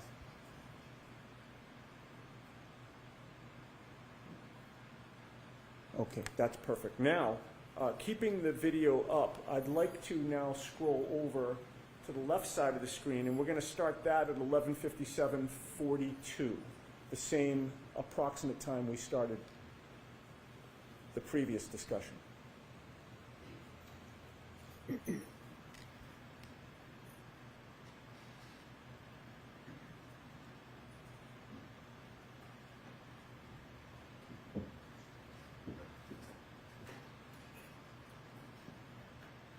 Stop. Okay. You've previously described the other three men. Are you able to identify them on this video now in this still frame clip? I believe I am Okay. able. And who do you see? I see Chris Albert, Brian Higgins, and Brian Albert. And which one is which? Chris Albert is the one that grabbed Brian Higgins' arm, and Brian Albert is with his back towards us. Okay, now I'll ask you to use the pointer and point to Chris Albert, please. That's Chris Albert. On the right. Yep. Where's Brian Higgins? That's Brian Higgins. In the middle? Yeah, in the middle. And that's Brian Albert, Okay. I believe. And with regard to Brian Higgins, which direction is he facing? He's facing the left. He's facing to the left? I mean, I'm sorry, he's facing to the right. Okay. And the direction that he's facing in, who's over there? Sustained.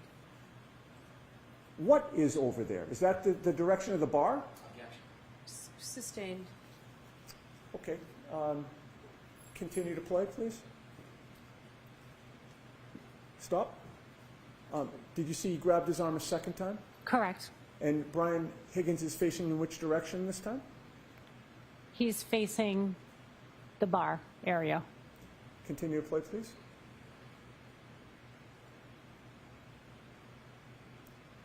Okay.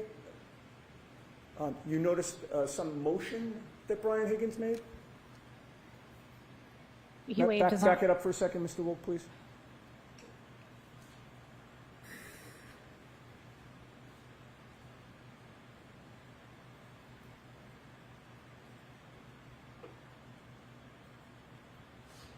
Stop. Did you see a motion that, He put his left arm up. okay, appeared to be summoning somebody? Sustained. Continue to play. I'm sorry, Your Honor. Continue to play. I'll bear that in mind.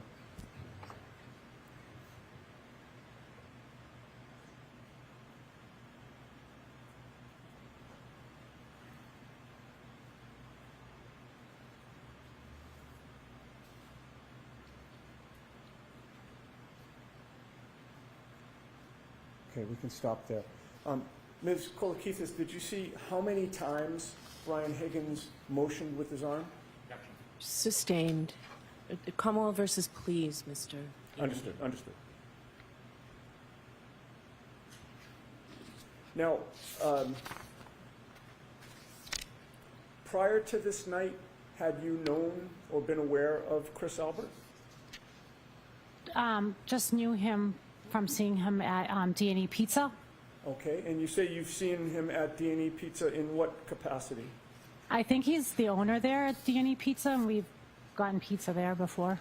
And you'd been in that establishment before? Correct. And with regard to Brian Albert, have you had any interaction with him, either that night or before? So that night, I was introduced to him, and I think I even spoke to him a little bit there, and then maybe saw him like a basketball game. I don't remember him really prior to that night. Okay.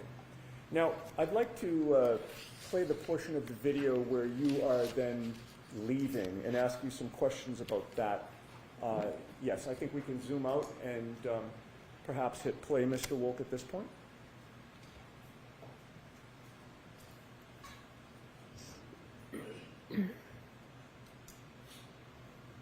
And pause for a sec. If you could use the pointer and just point out again where you are at this point. That is me. All right. And are you able to see Karen at that point? She's right there. Okay. And what about Jen McCabe? Are you able to see her at that point?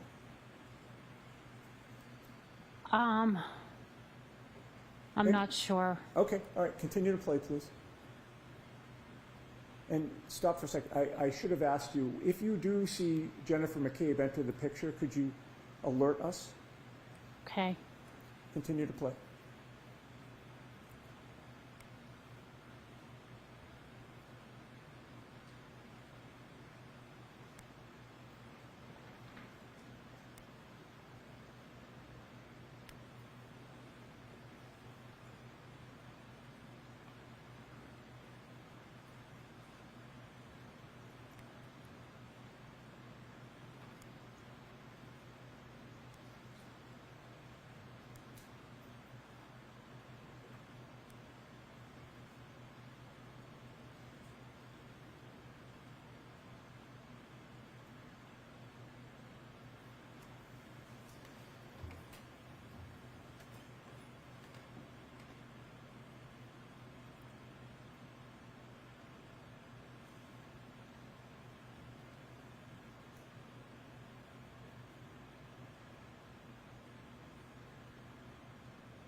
When you can turn the lights back on.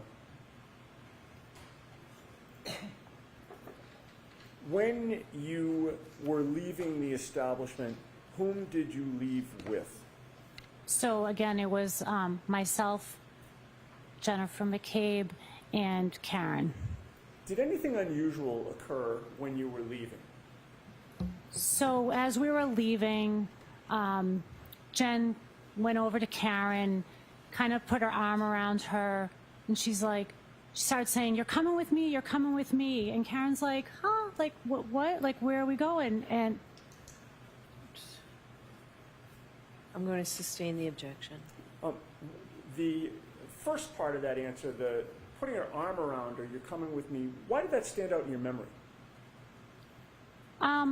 just because I was there too, and it just was strange. It was just like, "You're coming with me." Like, it was just something that stood out to me. You weren't included. I mean, no, it's fine. I mean, it was just stood out, you know? Yeah. Did Karen go with Jen McCabe? No, she did not. What did you see her do? So then, out of the clear blue, thinking that Karen was going to go with Jen, I see Karen with John. And where did you see Karen with John? I saw them just I was parked across Washington Street, across from the restaurant, and I just saw Karen and John like walking down towards what used to be Amber Road, a place. It used to be Amber Road? It used to be Amber Road, yeah. Is that a Amber Road cafe? Correct. It was like a restaurant. It was like a little cafe shop. And did you figure out why they were walking in that direction? That's where I think Karen had parked her car. Did you have any concerns about Karen being able to drive that night? I had talked to her all night, and I did not notice anything strange about her. Like, I didn't think anything of it. And once you parted ways, where did you go? I went in my car. And what was your last image of seeing Karen and John that night? It was just them walking towards the car. If I may have a moment, Your Honor. Okay.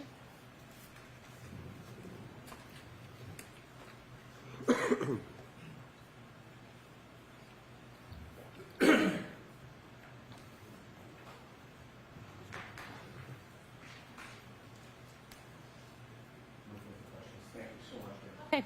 All right. Mr. Brennan?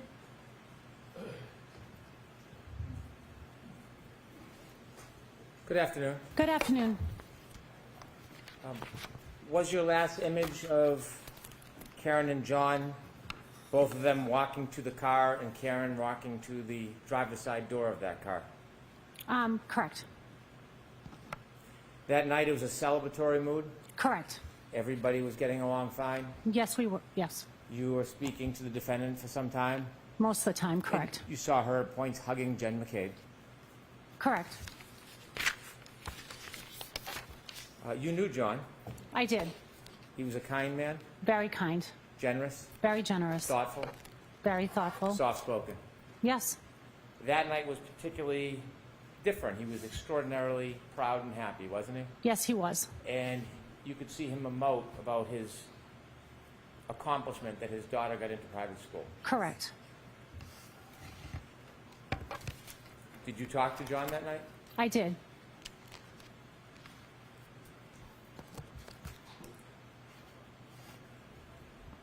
No further questions, thank you. All right, Ms. Kolithas, you are all set. Okay, thank you. So why don't I see counsel regarding scheduling?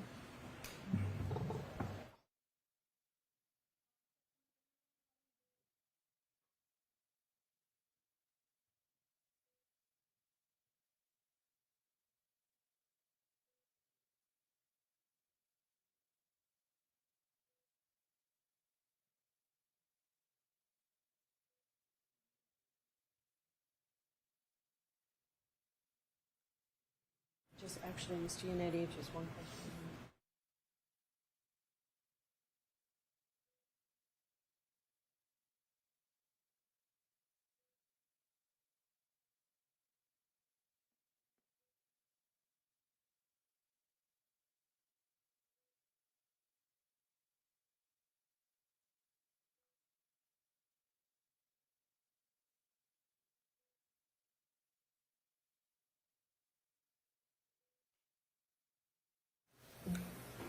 So I'm going to talk to the lawyers about scheduling. I'm actually going to send you back to the room and bring you back. We will definitely be out of here by 1 o'clock, so a short, if they could just, or Paul, they could just go back maybe 10 minutes and we'll bring you right back. So. All rise for the court, please.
All right, jurors, I just realized that I probably made you go downstairs and up twice to just come back shortly. I'm sorry I inconvenienced you that way, but we were able to talk. I am assured not only are we on schedule, we are ahead of schedule. I understand tomorrow's supposed to be very hot. Court officers are concerned about how we're going to keep the fans and air conditioners going and be allowed to hear the witnesses. I've talked to the lawyers. Everybody's in agreement that because we're ahead of schedule, we give you tomorrow off. All right, so we won't be in session tomorrow. We will be in session Friday all day. So those same reminders, please do not discuss this case with anyone. Don't do any independent research or investigation into this case. If you happen to see, hear, and read anything about this case, please disregard it and let us know. And be careful with your social media use. We'll see you on Friday. All right.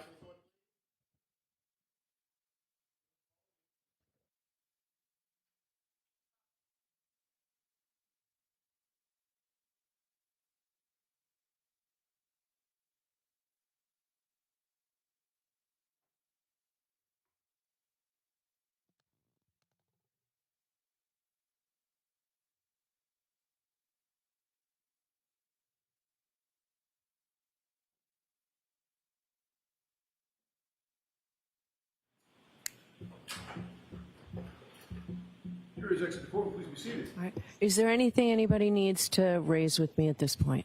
No, Your Honor. Okay. There is one outstanding motion, it's a motion for reconsideration. It's denied. Okay. All right. I just saw that that was the one that was still outstanding. Okay. Thank you all. We'll see you Friday morning.